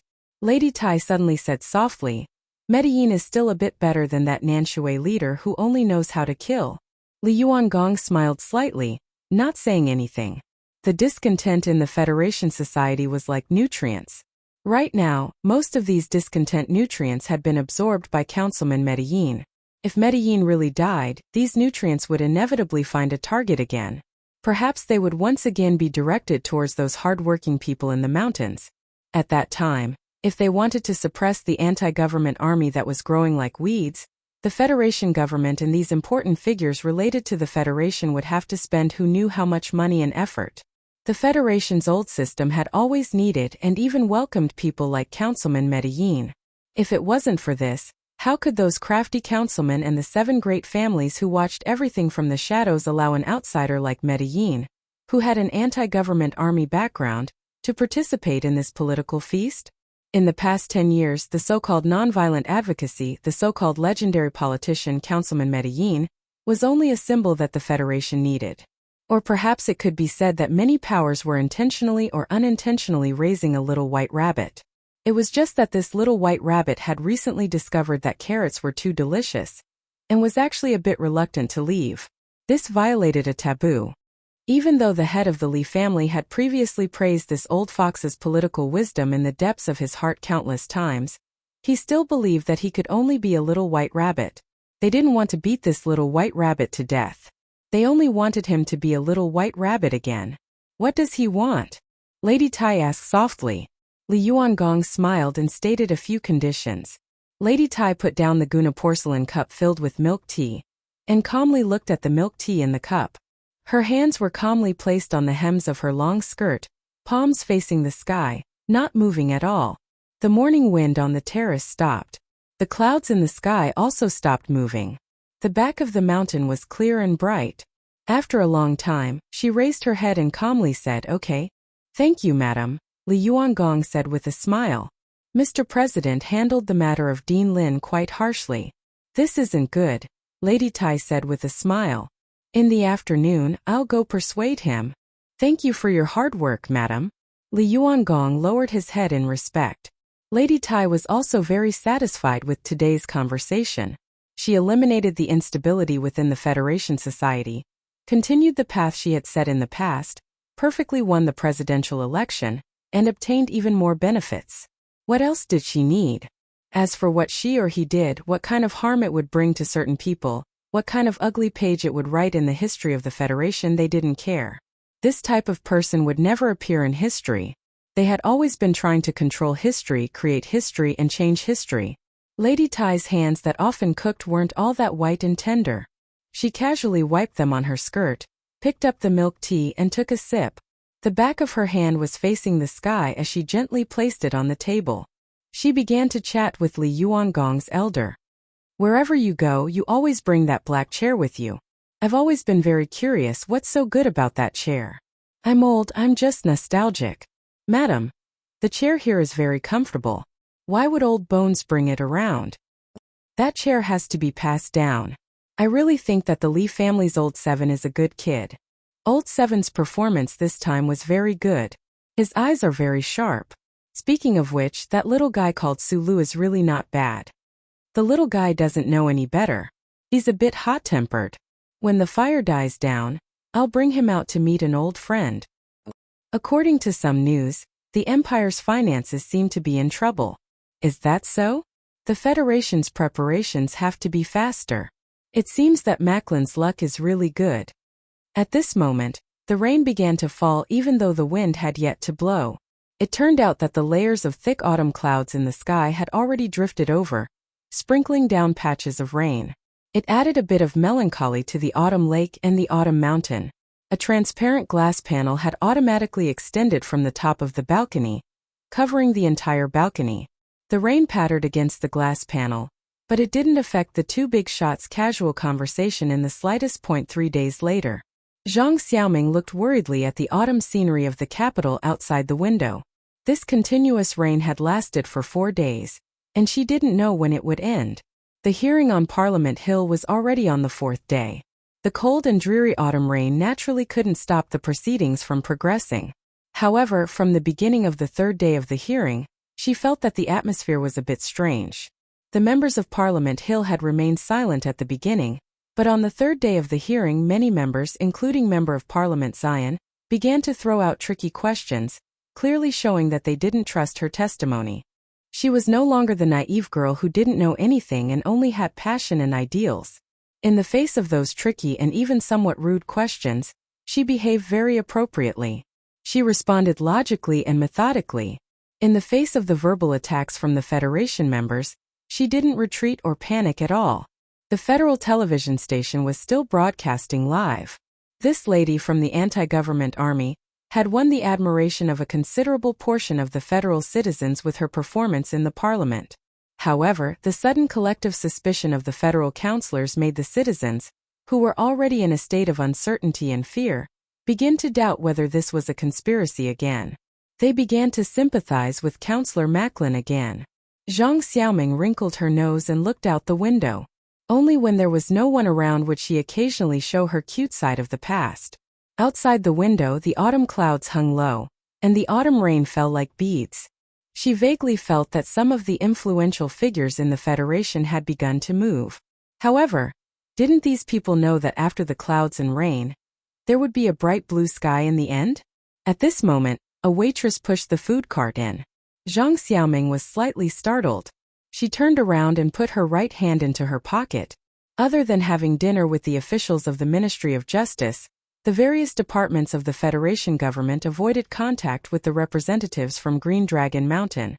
Therefore, these days their meals were basically delivered to their doorstep. However, Zhang Xiaoming keenly sensed that something was wrong. The waitress' footsteps seemed to be a little too hurried. 19771118.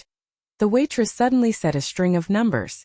Then she quickly took off her clothes and said in a low voice, "You're in danger. Leave quickly." Hearing the secret number and these words, Zhang Xiaoming's body trembled slightly. However, she didn't have time to say anything. She immediately took off her clothes and began to exchange clothes with the waitress.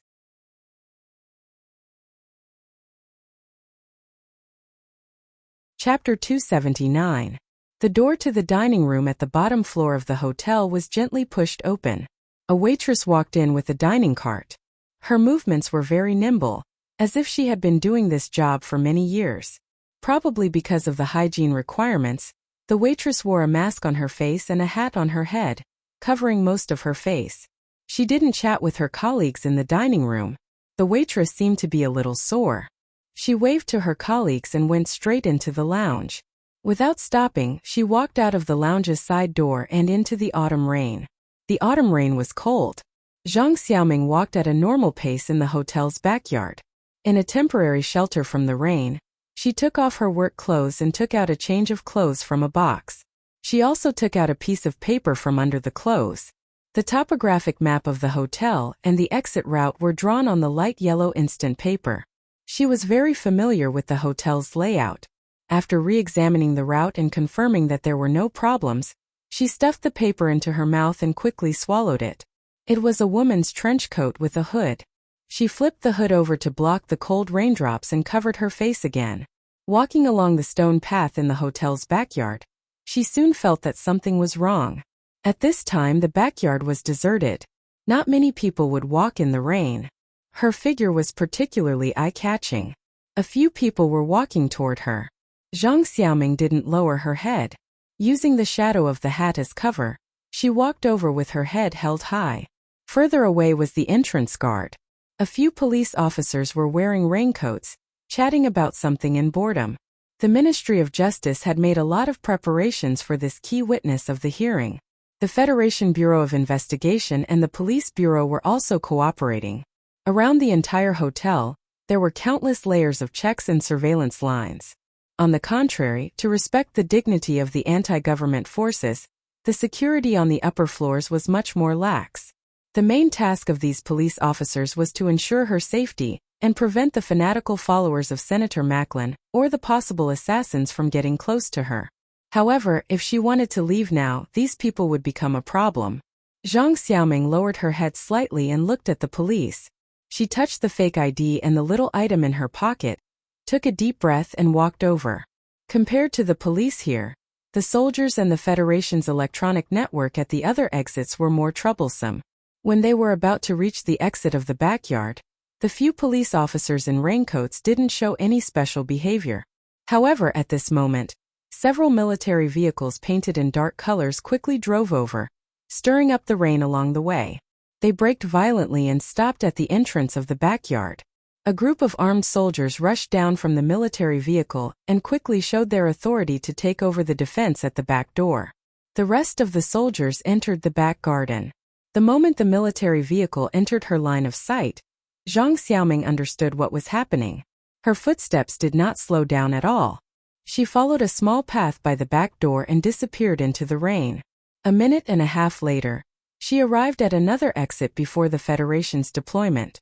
However, there was no one from the organization outside this exit. Most importantly, this exit had the scanning program of the Federation's electronic surveillance network. The face of the girl in the hat was slightly pale, but her eyes were exceptionally bright. She made up her mind to break through this exit. Although it would definitely trigger the alarm, there was no one around, so she could buy some time. Just as she stepped into the scanning channel, a person suddenly came to her side. A faint blue light enveloped the two of them. The two of them walked quickly. The Federation's electronic surveillance network, which would never make mistakes, did not react at all. In the autumn rain, Zhang Xiaoming and that person walked into an alley, and got into a car that had already been prepared. The car stopped 3 times on the way and set up enough disguises before they arrived at their real destination. It was a simple hotel near the capital university that did not require identification. Zhang Xiaoming wiped her wet hair with a dry towel. She looked at the person she regarded as her father and quickly asked, "Why did the Federal Army suddenly make a move?" "I don't know." The intelligence leader of the anti-government forces, the extremely mysterious middle-aged uncle, shook his head. It was already very late when the information came. It was probably a sudden decision by the Federation government. The people in the government did not have time to react. The middle-aged uncle was an important figure in the anti-government forces, but he seemed to not know his own importance. He was always active in the most dangerous capital special district. His outfit today was not as wretched as Sulu had seen him before, nor was it as normal as usual.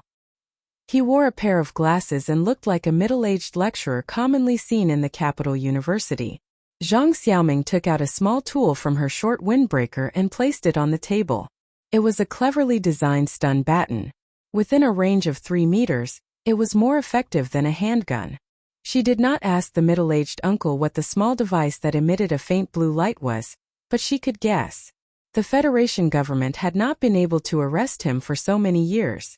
He had always been very confident in running around the universe for the organization. The small device that could hide from Charter's eyes was definitely extremely important. The middle-aged uncle walked to the window, lifted a corner of the curtain, and looked at the capital university in the autumn rain in silence. The Federation government had turned against him. This was both within his expectations and beyond his expectations. Senator Macklin had not been convicted, and the big fish in the sea had not been caught. Why was his net abandoned? In the simple hotel room, the wallpaper was peeling. The color difference of the TV screen was a little off, and the news image on it looked a little distorted. Zhang Xiaoming and the middle-aged uncle watched the news in silence. Their feelings were as unreal as the image on the TV screen. In the news image, the breaking news reporter from the Federation TV station was anxiously saying, "An important witness in the Macklin case, an important witness from the anti-government forces, Zhang Xiaoming, suddenly disappeared this afternoon. There is currently no reliable information on what happened." Zhang Xiaoming quietly watched the news and suddenly asked, "Is the source of your information reliable?" The middle-aged uncle said, "It's news from the president's office. The Ministry of Justice suspects you of perjury and is preparing to arrest you." Zhang Xiaoming thought of the murderous soldiers from before. She lowered her head and thought for a moment. Suddenly she said, "This is wrong. I have to go back immediately. It doesn't matter if they deliberately released the information or not. As long as I leave the hotel, those people will have achieved their goal of stopping the hearing." Zhang Xiaoming looked at the middle-aged uncle. For the first time, she doubted the judgment of her superior. There are no surveillance cameras in the room, but there are in the corridor and in the backyard of the hotel. They have the video in their hands so they can shirk responsibility and say that I left on my own accord. They can push all the blame to the organization. The middle-aged man was silent for a long time before he said, "Even so, you can't go back. I admit that your judgment is very reasonable, but the organization won't let any of our comrades take unnecessary risks in order to succeed. If I don't go back, Macklin will still be alive," Zhang Xiaoming said stubbornly in a low voice. "You can't go back. As long as you leave the vicinity of the hotel, no matter where you are, the Federation government can kill you on the spot and say that we are silencing you," the middle-aged uncle said coldly. "I just don't understand why they are doing this." The room fell into a dead silence. Zhang Xiaoming said slowly, "It should be that the two sides reached some kind of agreement. Macklin accepted the other side's conditions and withdrew from the election. We have done our part and are no longer of any use. And the other side must have promised Macklin to settle the charges. Naturally, we can't enter the Parliament building again." An hour later, the Federation's television news confirmed Zhang Xiaoming's speculation. The Minister of Justice held a press conference and showed the video to prove that Zhang Xiaoming had left the hotel on her own accord. And at the press conference, the minister said with a heavy expression that they now had enough reason to suspect that the anti-government forces had deliberately created a facade to deceive the Federation's judicial system. The Ministry of Justice was investigating this matter. The female witness had probably sensed something and fled to avoid punishment. On a private television station's political news program, an expert expressed a different opinion about the breaking news that had happened that day. He looked at the camera and wondered if this was another incident that Senator Macklin's side had created to get him off the hook. This expert's opinion was immediately refuted by another guest. He believed that Macklin was still cooperating with the investigation in the Ministry of Justice building. Moreover, the video had proven that the female witness had left on her own accord. If there was a conspiracy, it could only be said that the Green Dragon Mountain had created a conspiracy full of loopholes. Then, the Federation's television station released the video of the hotel. Then, the Parliament announced that the hearing would be postponed temporarily to wait for the results of the investigation. The middle-aged uncle was silent for a long time. A trace of coldness gradually seeped out of his eyes as he slowly said, "If you insist on staying, they have too many ways to shut you up, such as your parents in Sulu. They can even make you die regardless of everything. But if I take you away, they can make all the problems involve you. The honor of our organization has been taken away by that traitor. Our image has been bad all these years." This most outstanding spy of the 37 constitutional governments stood up. After a long silence, he said with a hint of frustration, "There is an old saying that when the wolves and the bay on the grassland are together, they will be bad to the core. Macklin has become one of them. He is indeed shameless. This feeling of being betrayed, though it's not the first time, still makes me feel bad." Zhang Xiaoming looked at her superior whom she respected so much quietly. Thinking of the rumors on Green Mountain, she couldn't help but feel dejected. His situation in the organization wasn't very good either. The leader of the Nanshui didn't seem to trust him as much as before. A person who only knew how to do things for the sake of his ideals, no matter how outstanding his ability was, would always lose to those vile people who were full of bad intentions. Don't get involved in this matter anymore. Withdraw from S1 according to the third plan. After a moment of silence, the middle-aged uncle said, "Inform Sulu when you're sure it's safe so that he won't worry too much." In the end, he looked at the Minister of Justice on the news and said with narrowed eyes, "He would rather step down than bite us to death. Who can exert so much pressure? I'm curious, and I want to give them some gifts."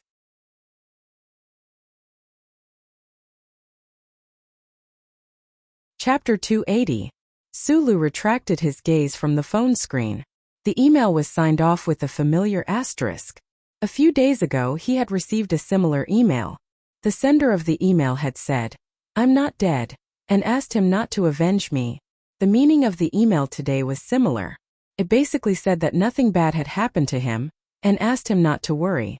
Thinking about the most important news in the Federation in the past 2 days, he easily deduced that the sender of the email was the girl. The email from a few days ago was also sent by her, and not the uncle. Sulu sat silently on the sofa in his apartment. He didn't understand. Since he didn't care before, why did he care whether he knew or not now? The special hearing on the Macklin project on Parliament Hill was temporarily suspended because of Zhang Xiaoming's disappearance. Sulu could guess what was behind this incident, but he no longer had the hot-blooded emotions he had in the past year. All he had was fatigue and numbness. Zhang Xiaoming was alive. She was still alive. This was good. He couldn't sort out his own emotions. Naturally, he couldn't figure out what was the relationship between the interests of the upper echelons of the Federation and himself, a fugitive. Good things and bad things didn't seem to have anything to do with him anymore. He sat quietly in the building and looked at the first snow outside the window. He didn't move at all. Snow fell in the capital special district. It gently fluttered like the sea of pear blossoms in the university in Linhai. When the snow fell on the streets and buildings, most of it melted instantly, leaving only the eerie color. Only a few spots of white remained, which was very eye-catching. Beside the floor-to-ceiling window in the West Arch Hall of the President's residence, President Sieg, who only had 2 months left in office, silently looked at the white snow on the lawn outside the window. He didn't speak for a long time. As the leader of the Federation, he left a violent and cowardly image in the society. However, only he knew and was satisfied. He had won 10 years of stable development for the Federation. The war wounds caused by the previous war with the Empire were gradually healed during his presidency. But was stability really the most important thing that overshadowed everything? President Sigurd narrowed his eyes and looked at the snowflakes on the grass. He thought of the lady who had left earlier and asked himself the question in his heart. He had always respected and relied on that lady's political wisdom. However, at a critical moment when the parliament was investigating Medellin, the Federation government made a sharp turn and gave in to that shameless politician in exchange for extinguishing the flames of protest that had burned throughout the Federation. At the same time, the strike in the 4 states around the mountains was quickly quelled. Did such a price really need to be paid? From a rational point of view, the government not investigating Medellin is indeed the best way to quell the Federation's internal strife in the shortest amount of time possible. If that old bastard doesn't personally make an appeal, the young people in the Federation won't be able to calm down. The National Security Advisor walked behind the president and said in a slightly hoarse voice, "Khufu, the madam and the people she can influence can bring fundamental changes to Parliament Hill. The one who needs to make the decision now is you." Although President Sigurd had felt dissatisfied with his teacher and friends for the first time during the political turmoil some time ago, he now realized that standing at the pinnacle of power in the Federation, the only person he could trust was still this old man. Do I still need to make a decision? Hasn't Minister Anai already made his decision? President Sigurd slammed his palm on the table and said with some anger. The National Security Advisor fell silent. The Minister Anai that President Sigurd had mentioned was the Minister of Justice who had single-handedly facilitated the Medellin case. Because of the disappearance of the key female witness of the anti-government army, the Minister of Justice had taken all the pressure and officially resigned 3 days ago. All the important people who had access to the president's official residence naturally knew that the Minister of Justice's resignation was just the opening act of a big move. Someone in the government needed to be responsible for this matter, and the Minister of Justice was the most suitable candidate. The reason why Minister Anai was willing to be the scapegoat was, of course, because he must have received some kind of guarantee that when the new president came to power, a brighter and brighter future awaited him. The National Security Advisor looked at the president's back with slight ridicule. He thought to himself, in this presidential election, since you chose to stand on the side of that woman, you should be very clear about the risks involved. There was an old saying in the Federation, "Borrow the fur of a tiger to make a coat." In the eyes of this political veteran, the calm and peaceful madam of the Tai family was the real ferocious tigress. In the beginning, the reason why he didn't want to stand on the side of Senator Pabre, other than the lawsuit many years ago, was that he could never trust a woman like Lady Tai. He was even slightly afraid of her. But now, Lady Tai and the old man of the Lee family had reached an agreement to clean up the mess. She had made a suggestion to the president's residence, and the National Security Advisor had expressed his agreement. The Federation needed a stable and harmonious society, and the president and himself needed a lot of respect and glory. There were still 2 months left in the government's term, but they still had a long life ahead of them. The National Security Advisor believed that President Sieg would definitely understand this point and support this plan. "Connect me to the Bureau of Proclamation," President Sieg suddenly said to the Deputy Director of the office, Bryn, who was standing by the door. The National Security Advisor frowned and said softly, "What's the problem? If we want to pardon Macklin, I have to confirm with the Bureau of Proclamation whether or not that old bastard was involved in the 2 terrorist attacks. Also, in the past, there were many suspected masterpieces of the Green Dragon Mountain bandits in the security company. Could it be that he was the one who did it?" The National Security Advisor glanced at President Sigurd with a half-smile, as if he had just heard something very funny. In the secret connection, the old director of the Bureau of Proclamation once again confirmed with the president of the Federation that they had not found any direct evidence of Macklin's involvement in terrorist activities. When President Sieg heard this report, his entire body visibly relaxed, and his movements when he put down the phone were much calmer. The arched hall of the president's residence was silent for a long time. The leader of the Federation stood by the table expressionlessly. After thinking for a long time, he nodded slightly. In the room, the National Security Advisor and Deputy Director Bryn both noticed this small movement of the president at the same time. They both let out a sigh of relief and left the room. In the current situation, in order to ensure the stability and unity of the Federation, some concessions had to be made. President Huff Sieg, who was about to step down, thought in his heart. He did not want to think about how much the Federation government's decision was related to the future benefits.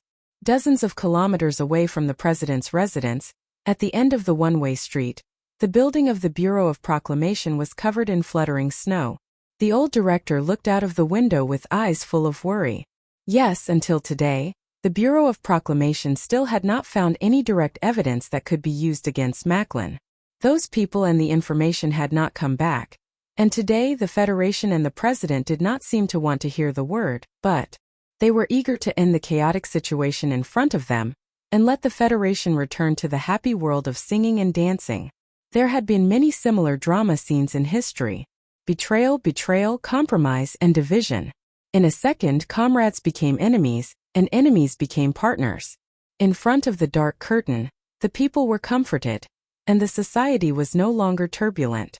After the dark curtain, the families equally divided the benefits, and everything was as before.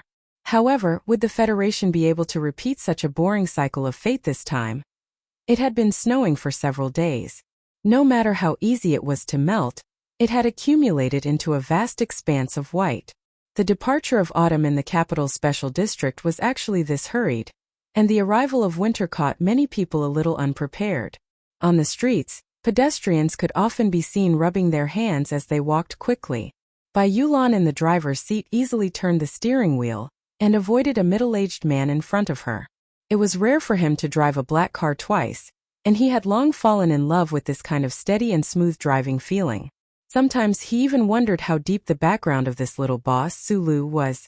According to his knowledge, there were not many of these special cars in the top level of the Federation government. The company's security department has brought forward the assessment by 1 day. They said that the employer over there suddenly has to leave. Bai Yulan did not look at Sulu in the passenger's seat. Instead, she introduced, since they specifically asked us, the 7th group, to participate in the assessment as the technical supervisor, you should go. Okay. Sulu narrowed his eyes and looked at the winter snow trees on the side of the street. He nodded and did not say anything else. He was currently in a very listless state. His work at the Whitewater Company was done casually, as if it was just to pass the time.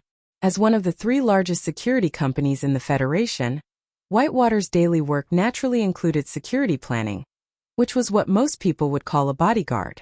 Bai Yulan had mentioned to him a few days ago that the company's management had received a very important order, and the 7th group had been asked to participate in the consultation. However, he had been too absent-minded recently, so he did not remember this at all. Bai Yulan looked at him with slight worry.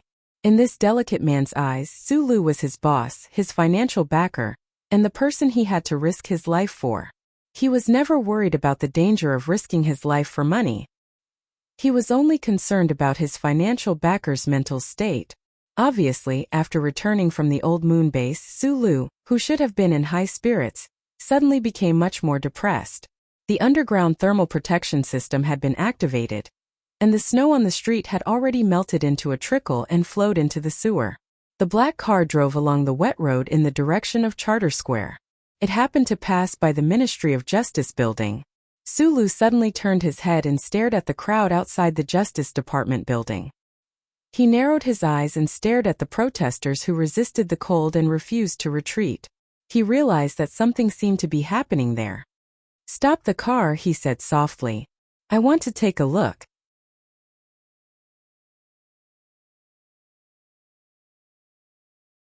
Chapter 281. Leaning against the car, Sulu rubbed the snow on his shoes on the tires. He coughed twice and straightened the collar of his military uniform to block the cold wind that was blowing through the streets. He took out 2 cigarettes from the cardboard box, lit one and held it in his mouth. He passed the other to Magnolia. Magnolia lowered her head and looked at the front of the Ministry of Justice building through her black hair. She hesitated for a moment and took the cigarette but did not light it. The snow that fell from the sky had stopped, but the cold wind was still blowing. It blew powdered snow from the corners of the undisturbed buildings and scattered in the air. The flashes in front of the Ministry of Justice building flashed quickly, making the snowflakes look even more holy. It looked like a well-designed stage in a concert. Sulu took a deep puff of the cigarette, and the line of fire instantly burned to the bottom of the first number 7. He squinted his eyes and looked over there. Although he could not see clearly what was happening inside, the television in the car was already turned on, and the scene was being broadcasted live. The Federation government officially suspended the investigation of the Macklin case. The spokesperson of Parliament Hill also regretfully said that the hearing had to be postponed indefinitely due to the lack of key witnesses and evidence. The Minister of Justice resigned. Congress was furious, but President Sieg did not say anything. Macklin finally walked out of the Ministry of Justice building. Outside the building, Macklin hugged Governor Ross, who came to greet him. He waved enthusiastically to the thousands of supporters around him. He looked like a victor. Then this victor, surrounded by countless people, walked along the snow-covered street toward Parliament Hill in the west. Sulu did not move. He still stood silently beside the car, smoking one cigarette after another. Originally, this was no longer his problem, but he had put in so much effort that he wanted to see this absurd drama continue to play out. Governor Ross very politely allowed Senator Macklin to walk at the front. This old man, who had just walked out of the Ministry of Justice building, had a calm and determined expression as he led countless supporters to the bottom of the Parliament building. Along the way, only the people looked at him affectionately and applauded him enthusiastically. This old man was like a saint. The front of the Parliament building had already been set up properly. The wind was stronger here, and the snow on the roof of the building was blown more densely. There were more flashes and it was more like a stage. Sulu looked over there from afar, but he only thought of the stage in Linhai State Stadium, the stage that surrounded the 4 states. In front of the Parliament building, Senator Medellin, accompanied by Governor Ross and several respected bigwigs, announced a shocking decision to the entire Federation and his own supporters. He decided to withdraw from the Federation's presidential election. After the news was released, all the media reporters seemed to have gone crazy and began to contact their respective departments. Those excited and even some excited supporters, however, could not react for a moment. With a confused expression, they stood there in a daze. The slogans loudly shouted disappeared, and the excited fists that were clenched were still suspended in the air. Governor Ross stepped forward and patted Senator Macklin's slightly thin shoulder. He lowered his head and said a few words into the loudspeaker, indicating that he fully understood Senator Macklin's thoughts. He firmly stood on the side of the friend and announced the decision to withdraw together. "Are you going to give up?" cried someone sadly. "We can't give in to the government," said someone angrily in a loud voice. Senator Medellin stretched out his hands and began his speech amidst the snowflakes with kindness and firmness. He could not see clearly what was happening in front of the Parliament building, but the holographic screen on the car beside him faithfully transmitted everything that was happening there to Suli's ears. He fiercely pulled out a puff of his cigarette. It burned to the line of the filter, emitting an unbearable burnt smell. Bai Yulong glanced at him and did not say anything. Just as he was about to be judged by the Federation's laws, he suddenly walked out of the Justice Department. When he was about to be defeated by the Federation, Macklin was still able to mobilize countless supporters to stand behind him. But now, he suddenly announced his withdrawal from the election. Sulu did not need to think to figure out how many benefits and shady deals were hidden behind the shocking change. As the final victor, Senator Pabreno to be precise, the big shots of the Federation represented by Lady Tai, must have given corresponding promises to Macklin's safety and Governor Ross's future position in the Federation's political life. Senator Macklin's old voice came from the black car beside him. "The threat of the Empire is right in front of us. The Federation needs to be united. As a veteran, I must sincerely ask everyone to unite around the Federation." The senator's speech was always so sincere and moving. The wind and sand of history can't hide the truth. The nights in the Justice Department building made me ponder for a long time. In the current situation, is my personal political honor more important? Or is the unity and stability of the Federation more important? Today, I'm announcing my withdrawal in front of the Federation's Parliament Hill. It's not because I'm disappointed in the spirit of the Federation and chose to give up, but because I love this Federation, and my love is incomparably deep. Sincere applause rang out. "Look at the black hole over there.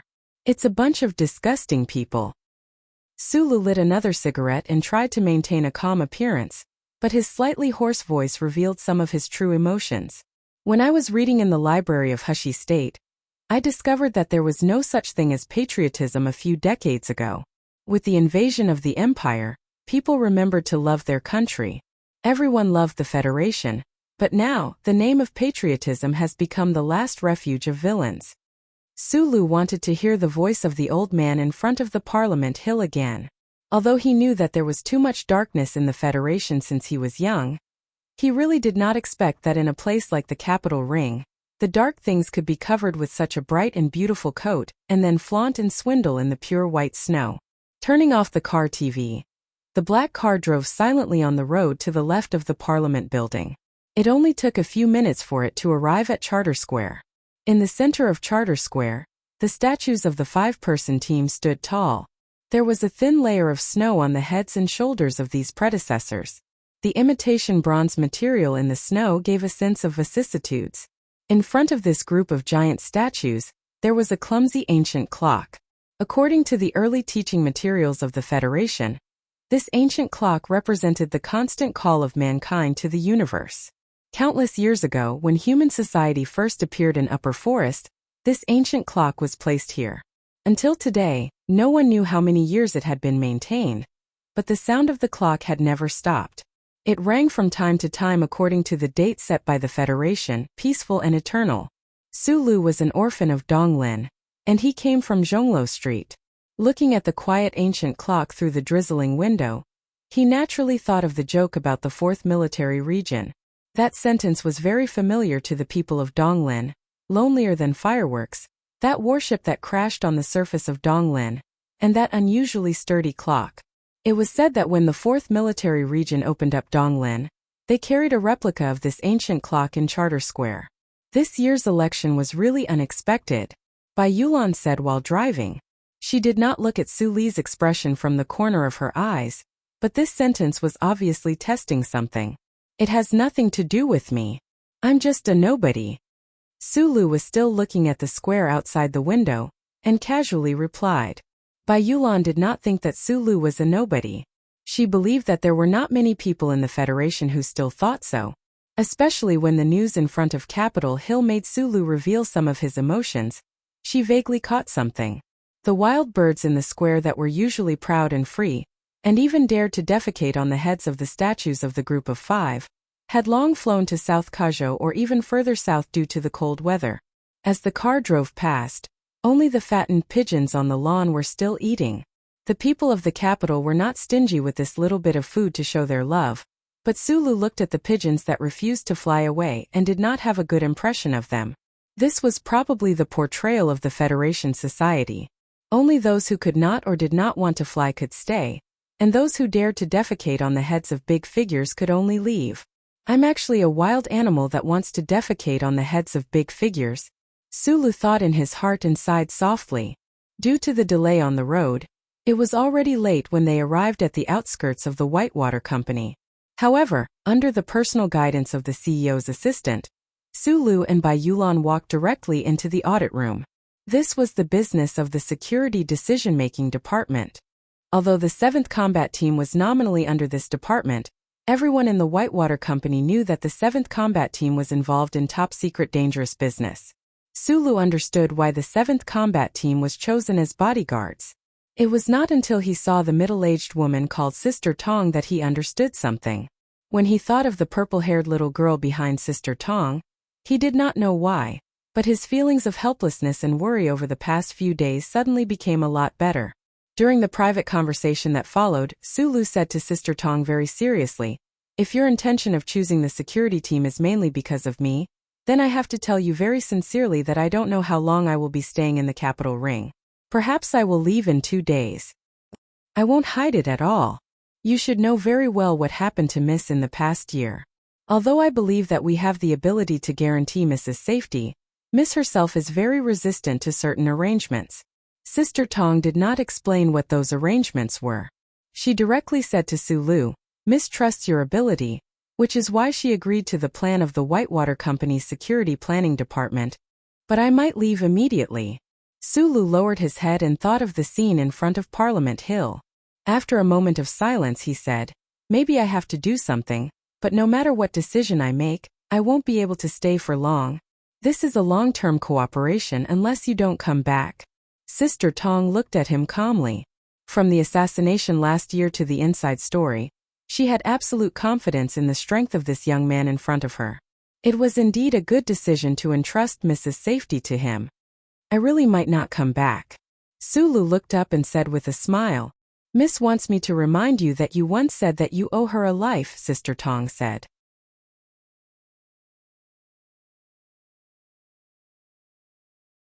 Chapter 282. The person who arranged the assassination in Linhai State was Senator Macklin and another mysterious person. The person who arranged the assassination was then the Deputy Minister of National Defense, Yang Jingsong.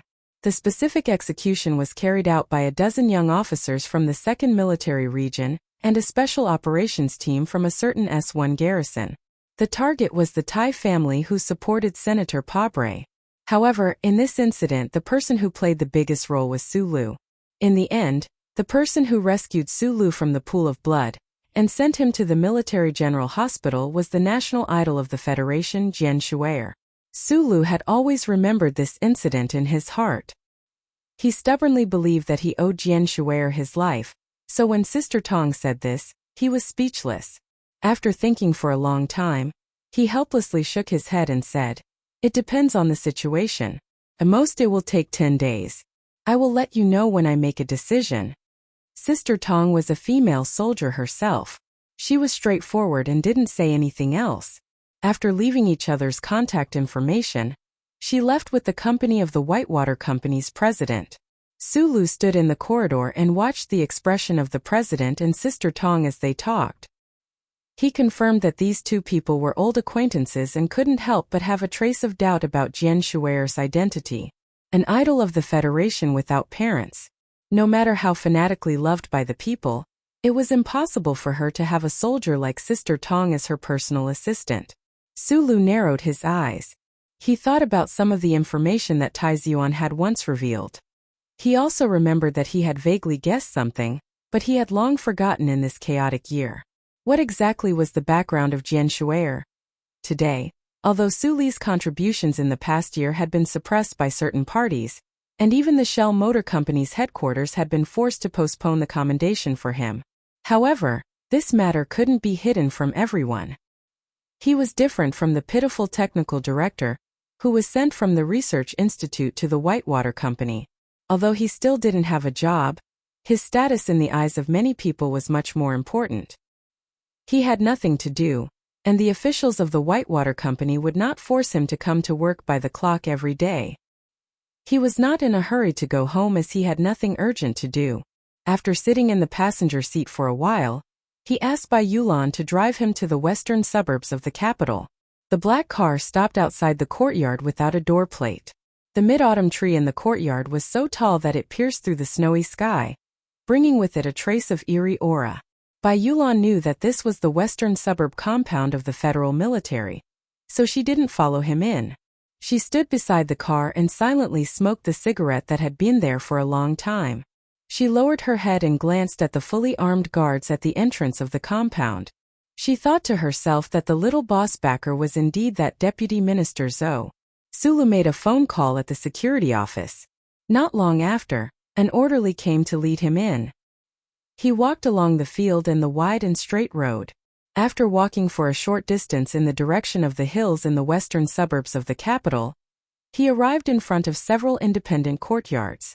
Walking into the 7th courtyard, the simple but not shabby design, coupled with the large area, there was a unique atmosphere of the federal military. Sulu saw Zhou holding the child at the entrance downstairs. He quickened his steps and walked forward to take the child. Mother is still at work. Don't worry too much. Zhou looked at him and explained naturally. Sulu carefully held Zhou Liuhua in his arms and sat on the hard sofa. After a moment of silence he said, I came to find you today because there are some things that I don't understand. I want to hear your opinion. I thought there was nothing in this world that you don't understand, Zhou said with a smile. A trace of self-mockery flashed across her beautiful face. The young man in front of her, who she spent all her time with, had done so many things in secret without a word. Although she had expected it, she still felt a trace of shock and discomfort. Sulu did not hide the many things that happened in the Wangdu apartment from her. Instead, he saw her as a trustworthy analyst. Therefore, the eldest daughter of the Zhou family did not mock him harshly. Instead, because she saw the heaviness between his brows, her expression became solemn. She said, "Don't ask me where Zhang Xiaoming is. I really don't know." "It's good that you don't know. If even you knew, she definitely wouldn't be able to live." Sulu lowered his head to look at the sleeping baby in his arms. He tried to find traces of Mr. Sure in the eyes of this little boy, who had just been born a few months ago. However, in the end he found that this effort was futile. In his eyes, all babies seemed to look exactly the same. His pair of eyes, which could distinguish precise lines, was also useless. "Do you understand what happened this morning?" Sulu raised his head and looked at Zhou. He asked seriously, "Is there any connection between Macklin's announcement of his withdrawal and the Federation government's suspension of the investigation on him?" When it came to serious matters, Zhou asked the nanny to take the child away. Then she led Sulu to the tea room next door. After looking at him seriously for a long time, she said, "When the hearing started that day, I was worried about your mood and called you. At that time you said that this was no longer your problem, so why do you still care?" Sulu was silent for a long time. Then he said, "You should know very well why I targeted Macklin in the past. Yes, this is not my problem now. However, after all, I have put in a year's worth of effort for this. Suddenly, I realize that this has become a joke. I feel a little strange." "You've already said it clearly. Why ask me? There is naturally a deal between the two. Macklin helped the Federation to calm the current storm, and the Federation will give him some kind of guarantee of safety," Zhou said softly as she poured him a cup of tea. Suli's eyebrows raised. They were like two flying knives that were about to be unsheathed. He said in a slightly hoarse voice, "But this doesn't make sense. Zhang Xiaoming came out to testify against Macklin. Lady Tai must have an agreement with the anti-government forces. Those big shots must have put in a lot of effort, including the things I gave the Tai family. It's enough to beat Macklin down. Why do you still need to negotiate with him?" He was a little depressed. He frowned and said, "Macklin clearly participated in the assassination in Linhai State. Doesn't Lady Tai want to take revenge? Whether it's the president or the first lady, what they need is long-term benefits. The benefits of the Federation. Taizion is still alive, isn't he?"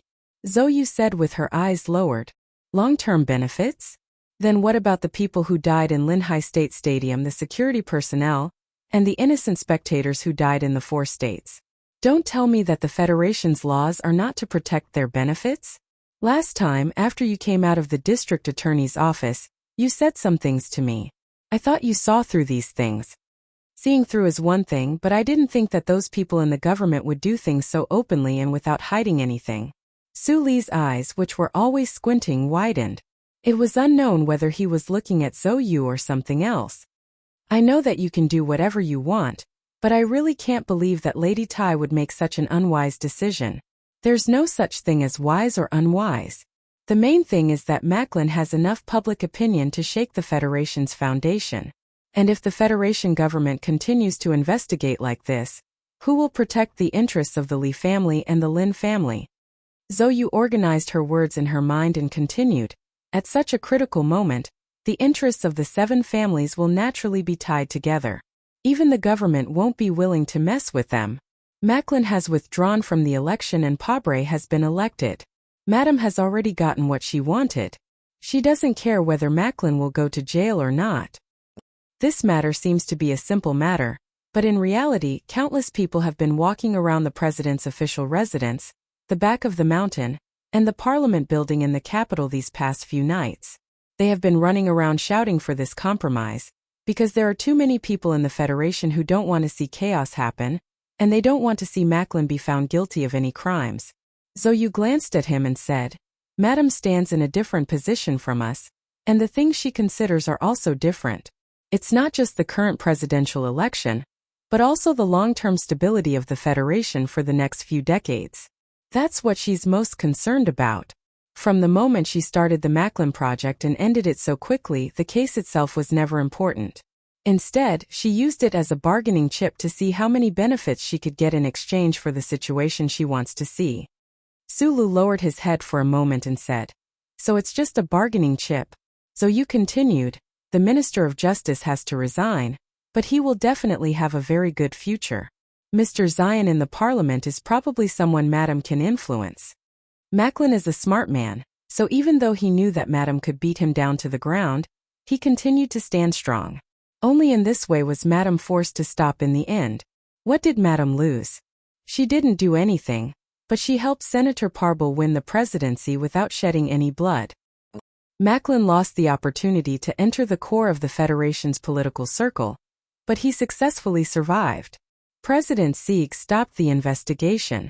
Perhaps the historians of later generations will say a few words of doubt, but he was able to obtain a long and unbreakable personal friendship with Madam. This kind of friendship is very important for a leader of the Federation who is about to retire. Everything that people do depends on what their goal is. Today's situation is what the Federation wants to see the most. It's like people wearing a mask of kindness on their faces. It's always good that it's not torn. Once it's torn, who knows how many people will be frightened by those ugly facial features. This matter is over. The most important thing is that the emotions of the people have been appeased, and the Federation has returned to peace. Compared to this, whether Macklin is guilty or not is not important. She glanced at Sulu, who was silent with his head lowered, and said in a low voice, "The day before yesterday, a temporary Joint Chiefs of Staff meeting was held.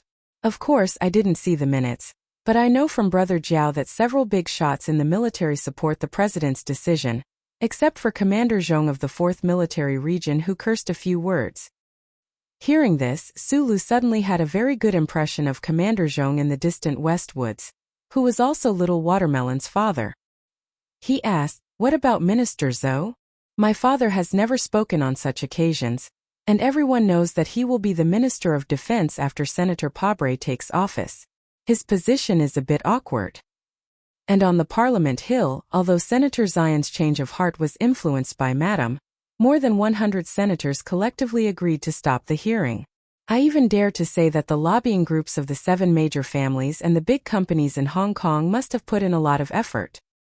The only one who is really relaxed is Macklin, but he is also the one who has lost the most. At least for the next 10 years, he won't have the opportunity to enter the core of the Federation's political circle. In my opinion, he will probably return to the 4 states around S2.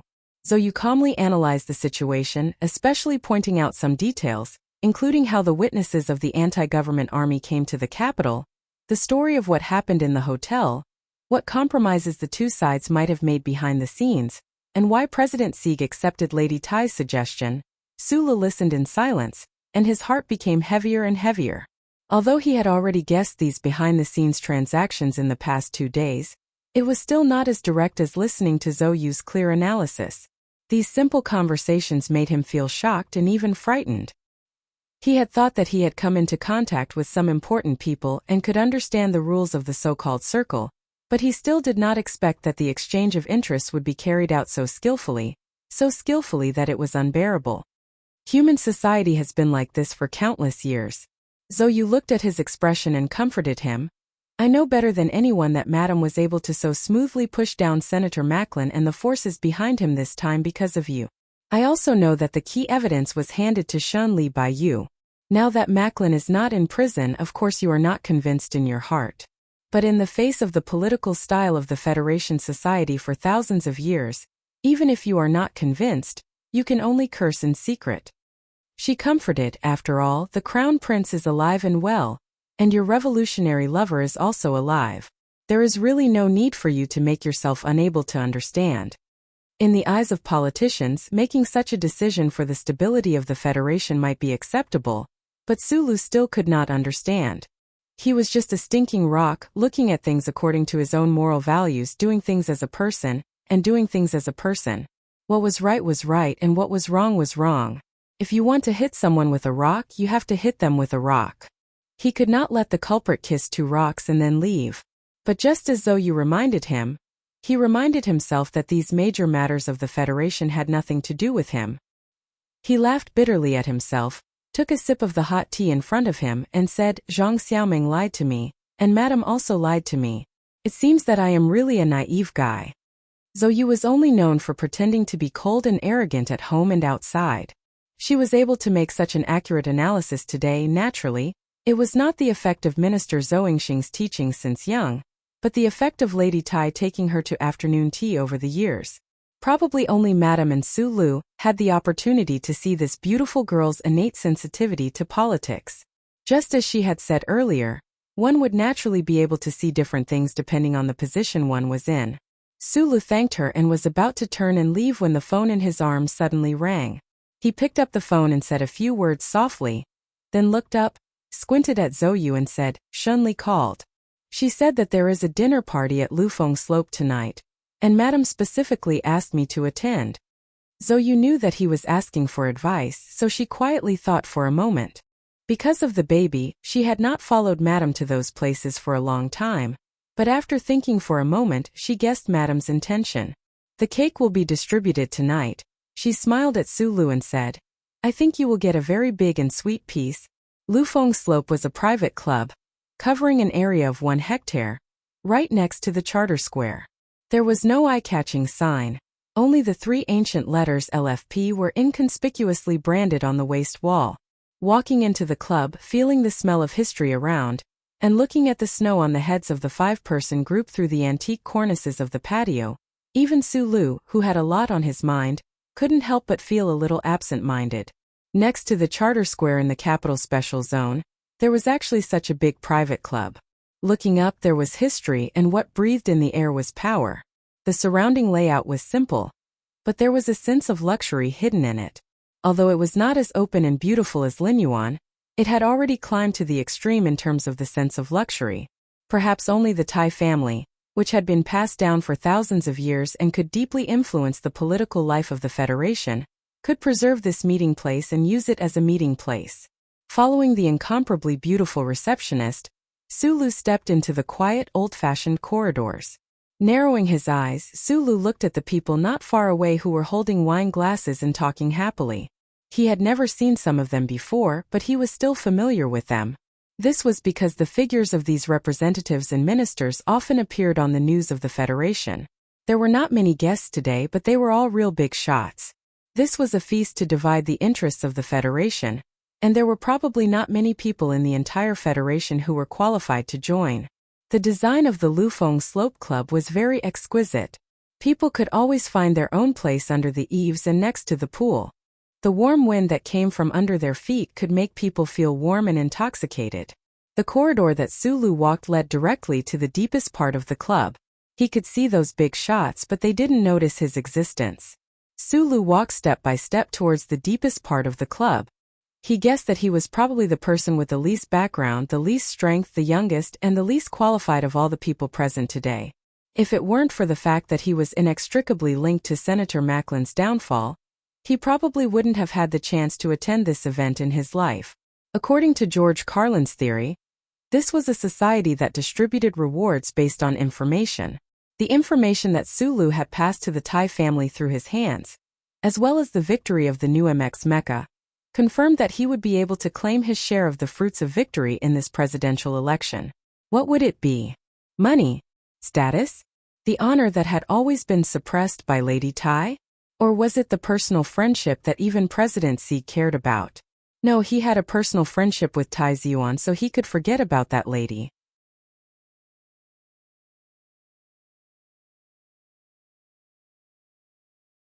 Chapter 283. The path was paved with bluestones, and an ancient aura seeped out from the slightly damp stone crevices, moistening the old-fashioned craftsmanship of the walls. Coupled with the warm wind under his feet, the flowing wind slope club was forcibly transformed into a spring and autumn garden in this cold winter of the capital. Following the deliberately carved bluestone path that was absolutely natural, Su Lu walked for a long time under the corridor. He pushed open the door in front of him alone and saw Lady Tai sitting on the gilded half-couch, using a wooden ruler to push tea. They had only met once, but Su Lu had never forgotten the impression of this woman with the greatest power in the Federation. This middle-aged woman's calm and ordinary appearance was like a screen that completely covered the great rivers and mountains in his heart. As long as she was willing, the splendor of the rivers and mountains would spurt out and crush everything in front of her. "You're here." Lady Tai looked at Sulu with a smile. She noticed that this young man still didn't have epaulets on his military uniform, and his hands that were exposed outside of his sleeves were neither nervously clenched nor presumptuously open. Instead, they were carefully and cautiously held as if he was holding 2 raw eggs. Sulu nodded and walked to stand in front of the lady. Lady Tai was in a very good state of mind today. Her calm and gentle face exuded a layer of luster. The trouble in the Federation was about to be solved, and the grand plan she had designed was about to be unfolded page by page. In this state of mind, this small-eyed boy in front of her became much more pleasing to the eye. I heard from Minister Zhou that you are now an official captain of the Ministry of National Defense's General Assembly base. This wasn't a question. Lady Tai lightly tapped the wooden ruler. 2 beautiful ladies in long dresses with long trailing skirts came out from behind the screen behind her. They took away the tea chips and utensils beside her. She turned to Sulu and gestured for him to sit down. She continued to say gently, "In that case, you don't have to go back to Whitewater Company anymore." Hearing this, Suli's eyebrows trembled slightly. Lady Tai quietly paid attention to his every expression, but she thought he was worried about something else. She smiled and explained, "I know you like Jian Shuer, but with your contributions and status this time, how can you still be someone else's bodyguard?" The lady's well-maintained hands slowly overlapped each other on her lap. She calmly looked at the silent Sulu, and the silk at the cuffs of her sleeves slightly glowed. Lady Tai was the only person in this universe who knew about Suli's true background. Thus, when she said the 3 words Jian Shuer, her tone actually carried a trace of mockery and teasing, but Sulu himself didn't notice it. Because she knew about Sulu, Lady Tai was confident that she could completely control Sulu. Because she could control him, she had the leisure to evaluate him. In these past few months of evaluation, Sulu had put in a lot of effort during the presidential election, demonstrating his ability and strength. Whether it was the development of the new mecha or the information on how to oust Macklin in the end, it all made the lady feel admiration for this young man. Regarding the matter of the Federal Academy of Science, you've gone a little overboard, so I've suppressed you for a few days. Lady Tai looked at him quietly. She pushed over a folder beside her and continued, "Go to the engineering department or the research institute. It's up to you what you think. The promotion order from the Ministry of National Defense is about to arrive." Sulu hesitated for a moment, then took the folder and opened it to look at it carefully. Inside the folder were several letters of commendation with the electronic signatures of the relevant departments of the Federation, as well as a summary of a meeting. He said softly, somewhat absent-mindedly, "Lieutenant Colonel?" He had originally only been a second lieutenant civilian officer.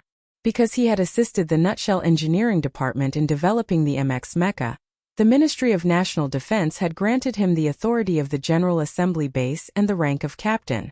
However, he had never imagined that he would be promoted to lieutenant colonel so easily through this banquet today. How many lieutenant colonels had there been in the history of the Federation? Even during the years of the 3 Star Wars, relying on his impressive military exploits to jump ranks, it was still difficult for him to be promoted so quickly. In that instant, Sulu fell silent. This was probably due to the division of rewards. In the distribution of benefits by the Federation, Lady Tai had given him a very ample reward, which also meant that this lady was truly prepared to nurture him. "You have the ability. Even the Li family's little madman is a lieutenant colonel. Since you defeated him, of course you can't be lower than him," said Lady Tai calmly. Lieutenant Colonel Li Feng was promoted because of his military exploits on the Westwood's front lines, said Sulu, shaking his head. "President Sieg and the military remember your contributions to the Federation very clearly. You don't have to be humble." Lady Tai said, "The Nutshell should promote you to level 1 technical supervisor. Do well in the future." Lady Tai's tone was very normal and natural. Whether it was the rare 20-year-old lieutenant colonel rank of the federal military or the illustrious position of level 1 technical supervisor of the Nutshell Company, in her words, it was as simple as asking whether onions should be purple or red. For the head of the most mysterious and most powerful 10,000-year-old Tai family of the Federation, even the change of president of the Federation was something that could be influenced, let alone the 2 positions that a young man had to go through in his glorious life. Sulu was silent for a very long time. After a very, very long time, He raised his head and looked very seriously at Lady Tai's face. He asked, "Are you planning to arrange my life?" "It's just a suggestion, just like my suggestions to many people." Lady Tai looked very seriously at him and said, "Our generation will eventually gradually grow old. You are different and Ji Yuan is also different. He will need a partner like you in the Federation in the future." For Lady Tai to be able to say such words to a small figure like Su Lu, it showed enough sincerity. It was probably also because of some of the characteristics that Su Lu had displayed in the story over the past year that made this lady believe that her son should be very lucky to have such a partner or subordinate. However, a long time ago, Su Lu had directly rejected Taiyuan's invitation to enter the Tai family. Due to some very simple and direct reasons, he expressed his rejection again. He shook his head and said, "I am very sorry, I am not used to having my life arranged by others." Lady Tai narrowed her eyes and said, "As far as I know, although you are stubborn, you have never been a pedantic person. I rejected in the past because I wanted to ensure that my friendship with Taizion would not change. Now, I naturally understand that it is very difficult for my friendship with him to last a lifetime." Su Lu organized his words and quietly explained, "I rejected now because it is very difficult for me to accept the way you and the level of people you represent do things." Lady Tai didn't say anything. She only looked quietly at Su Lu, wanting to know what this seemingly fearless young man wanted to say. Su Lu didn't immediately speak, because he knew that as soon as he opened his mouth, he might anger this lady in front of him. He was silent for a long time. Then, he took a deep breath and bravely said, "I have always believed that people like Macklin should be tried by the Federation's laws. But now, since Madam's attitude is different from mine, then our previous relationship can only come to an end." During the morning tea in the back of Macho's mountain, Su Lu had once said to Shun Li that his relationship with the Tai family could only be one of mutual cooperation.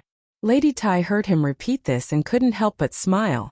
With a trace of coldness, she slowly said, "Child, in the Federation, there are many people who are qualified to cooperate with me, but that definitely does not include you." "I understand." Su Lu lowered his eyes slightly and stared at his shiny military boots. He said word by word, "So, madam, please take back this envelope." Lady Tai looked at him quietly. Suddenly, she felt like she was looking at that man from many years ago.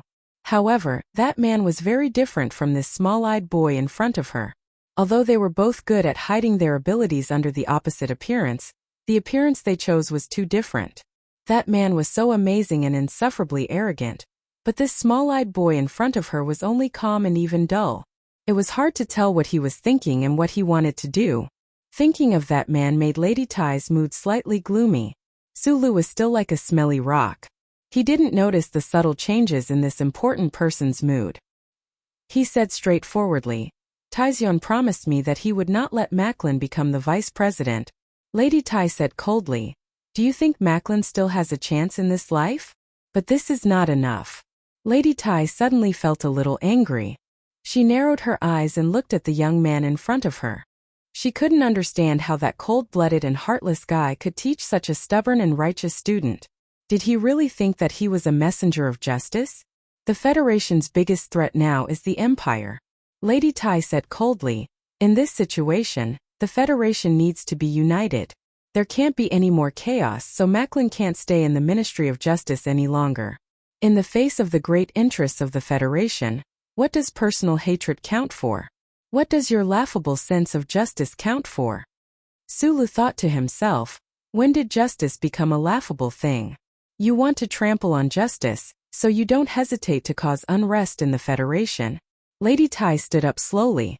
There was a faint light flashing in her black dress. She looked at Su Lu coldly and said, "You don't hesitate to cause the deaths of tens of thousands of people? I can even ignore the fact that my son was assassinated. What kind of role do you want to play, you pitiful little fellow who was deceived?" Lady Tai looked at his eyes and said coldly, "In Schiller's play, there was once a madman who fought with stone giants. In order to avenge his daughter, that madman didn't hesitate to bury an entire village. When the bards questioned him, he even boasted that even if tens of thousands of people died because of it, as long as justice existed, he would persist. But how selfish is this?" The threat of the Empire was like a black cloud hanging above the sky of the Federation. This society needed peace and unity. That was why a shameless person like Macklin would find a twisted way forward. If Macklin was held accountable for his crimes, it would cause unrest in the Federation. Thousands, even hundreds of thousands, or even millions of people would die. Was this selfish? This was such a great, glorious, and correct compromise. However, when Sulu heard it, why did he still feel that this compromise was extremely rotten? At the end of the Bluestone Road, in the quietest room of the Flowing Wind Slope Club, Sulu was silent for a long time. Then he slowly stood up, looked up, narrowed his eyes and grinned, revealing 2 rows of neat white teeth. He said to Lady Tai, "Madam, people will always die. The trillions of people in the Federation will always die. It's only a matter of who dies first and who dies later. However, in the end, only reason can survive in this universe. If that's the case, reason is of course the most important thing." Hearing this, Lady Tai smiled and then said, "You are only one person. Even if you persist, you will only make yourself more worried and angry. Think about it before the banquet. No matter what, give me an answer later." Sulu lowered his head and thanked her. He watched as the madam slowly left, dragging her long black dress behind her.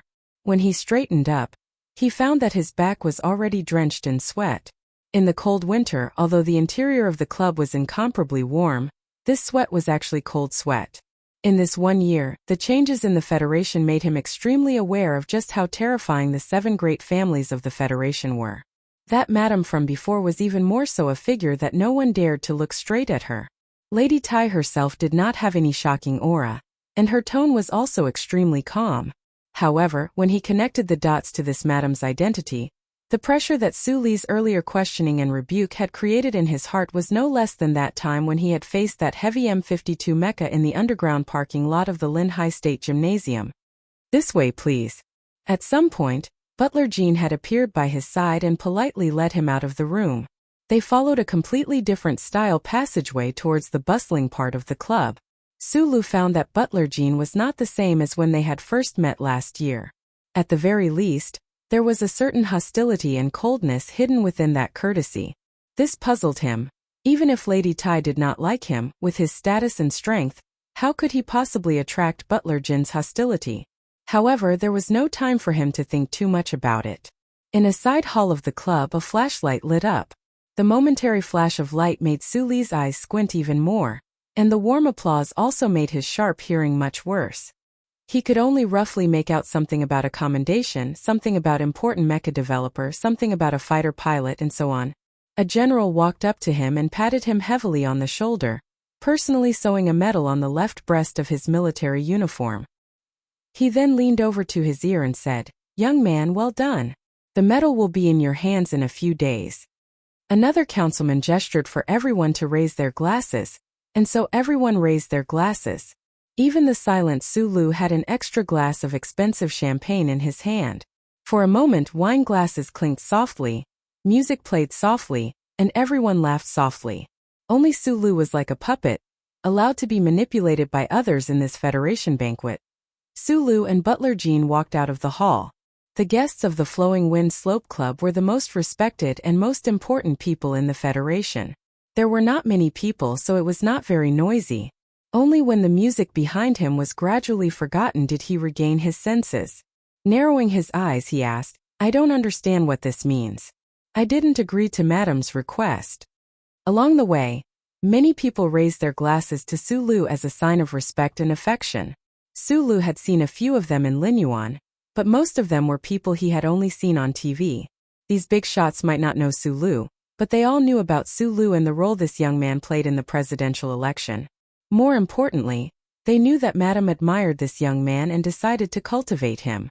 This was enough for them to pay enough attention to him. "I want to leave," Sulu said to Butler Jean. Butler Jean took him to an office on the second floor, and then handed him another folder. The old butler looked at him strangely and said coldly, "Where there are people, there is a path. Others can leave at any time, but your path is already set." Sulu narrowed his eyes. It was not surprising that Madam wanted to control him, but why did they still go ahead with the plan after he had clearly expressed his objection? When he thought of this, he suddenly felt that the folder was a little heavy. Inside the folder were a few photos in a file. One of the photos was a rare photo of Su Lu and Dong Lin. The photo was taken with Li Wei and Chang Zi. The other photo was taken recently. Li Wei, with a scar on his face, was walking on a street. Looking at the style of the street, it did not seem to be in the Federation's territory. Su Li's hand holding the folder trembled. It was not because of the power in his body, but because of extreme fear and shock. He did not look at the file attached to the folder seriously because the first paragraph of the file clearly stated a few words. Citizen number DLAS 420500481X. Information node missing. Name Su Lu. Note Federation 4427. Target 2. Death confirmed. When he saw these things, Su Lu knew that a fundamental change had occurred. His identity as a fugitive from the Federation, the person responsible for the Bureau of Proclamation's First Order incident, his relationship with Uncle Fengyu, those secrets hidden in the depths of his heart that no one other than himself knew about, had finally been discovered. Coldness, fear, anger, killing intent, and drifting away. In the end, all these chaotic emotions turned into silence and heavy breathing after the shock. Butler Jean said calmly, "Madam has given you time to consider. What do you think?" Yes, in that room, Madame Tai had asked him to consider before the banquet. At that time, Su Lu did not expect that this madam had already grasped his most fatal weakness. Since that was the case, the time he had to consider was reduced to a humiliating interval. Su Lu had considered accepting the style and methods of these big shots in the Federation, but he did not know what he should do about this matter. However, when he held the folder in front of him, which weighed hundreds of thousands of tons, in his hands, he felt helpless and uneasy for the first time in his life. After a long time, Su Lu asked in a hoarse voice, "Li Wei, where is he now?" "Bermuda. Of course, you can also say that he is in our hands," Butler Jean said as if he was a kidnapper, but he still appeared as steady and elegant as ever. Su Lu licked his dry lips and smiled with some difficulty. With trembling hands, he fumbled with his military uniform and touched the cardboard box below the purple star medal that represented supreme honor. You're tuning in to the Li Mei's Wuxia Whispers YouTube channel. We're so grateful for your support, and don't forget to subscribe to join us on this incredible journey through captivating stories. Your generosity through donations truly makes a world of difference, as it's the primary source of revenue that allows me to expand and enhance this channel for you. Thank you from the bottom of my heart for being a part of this adventure.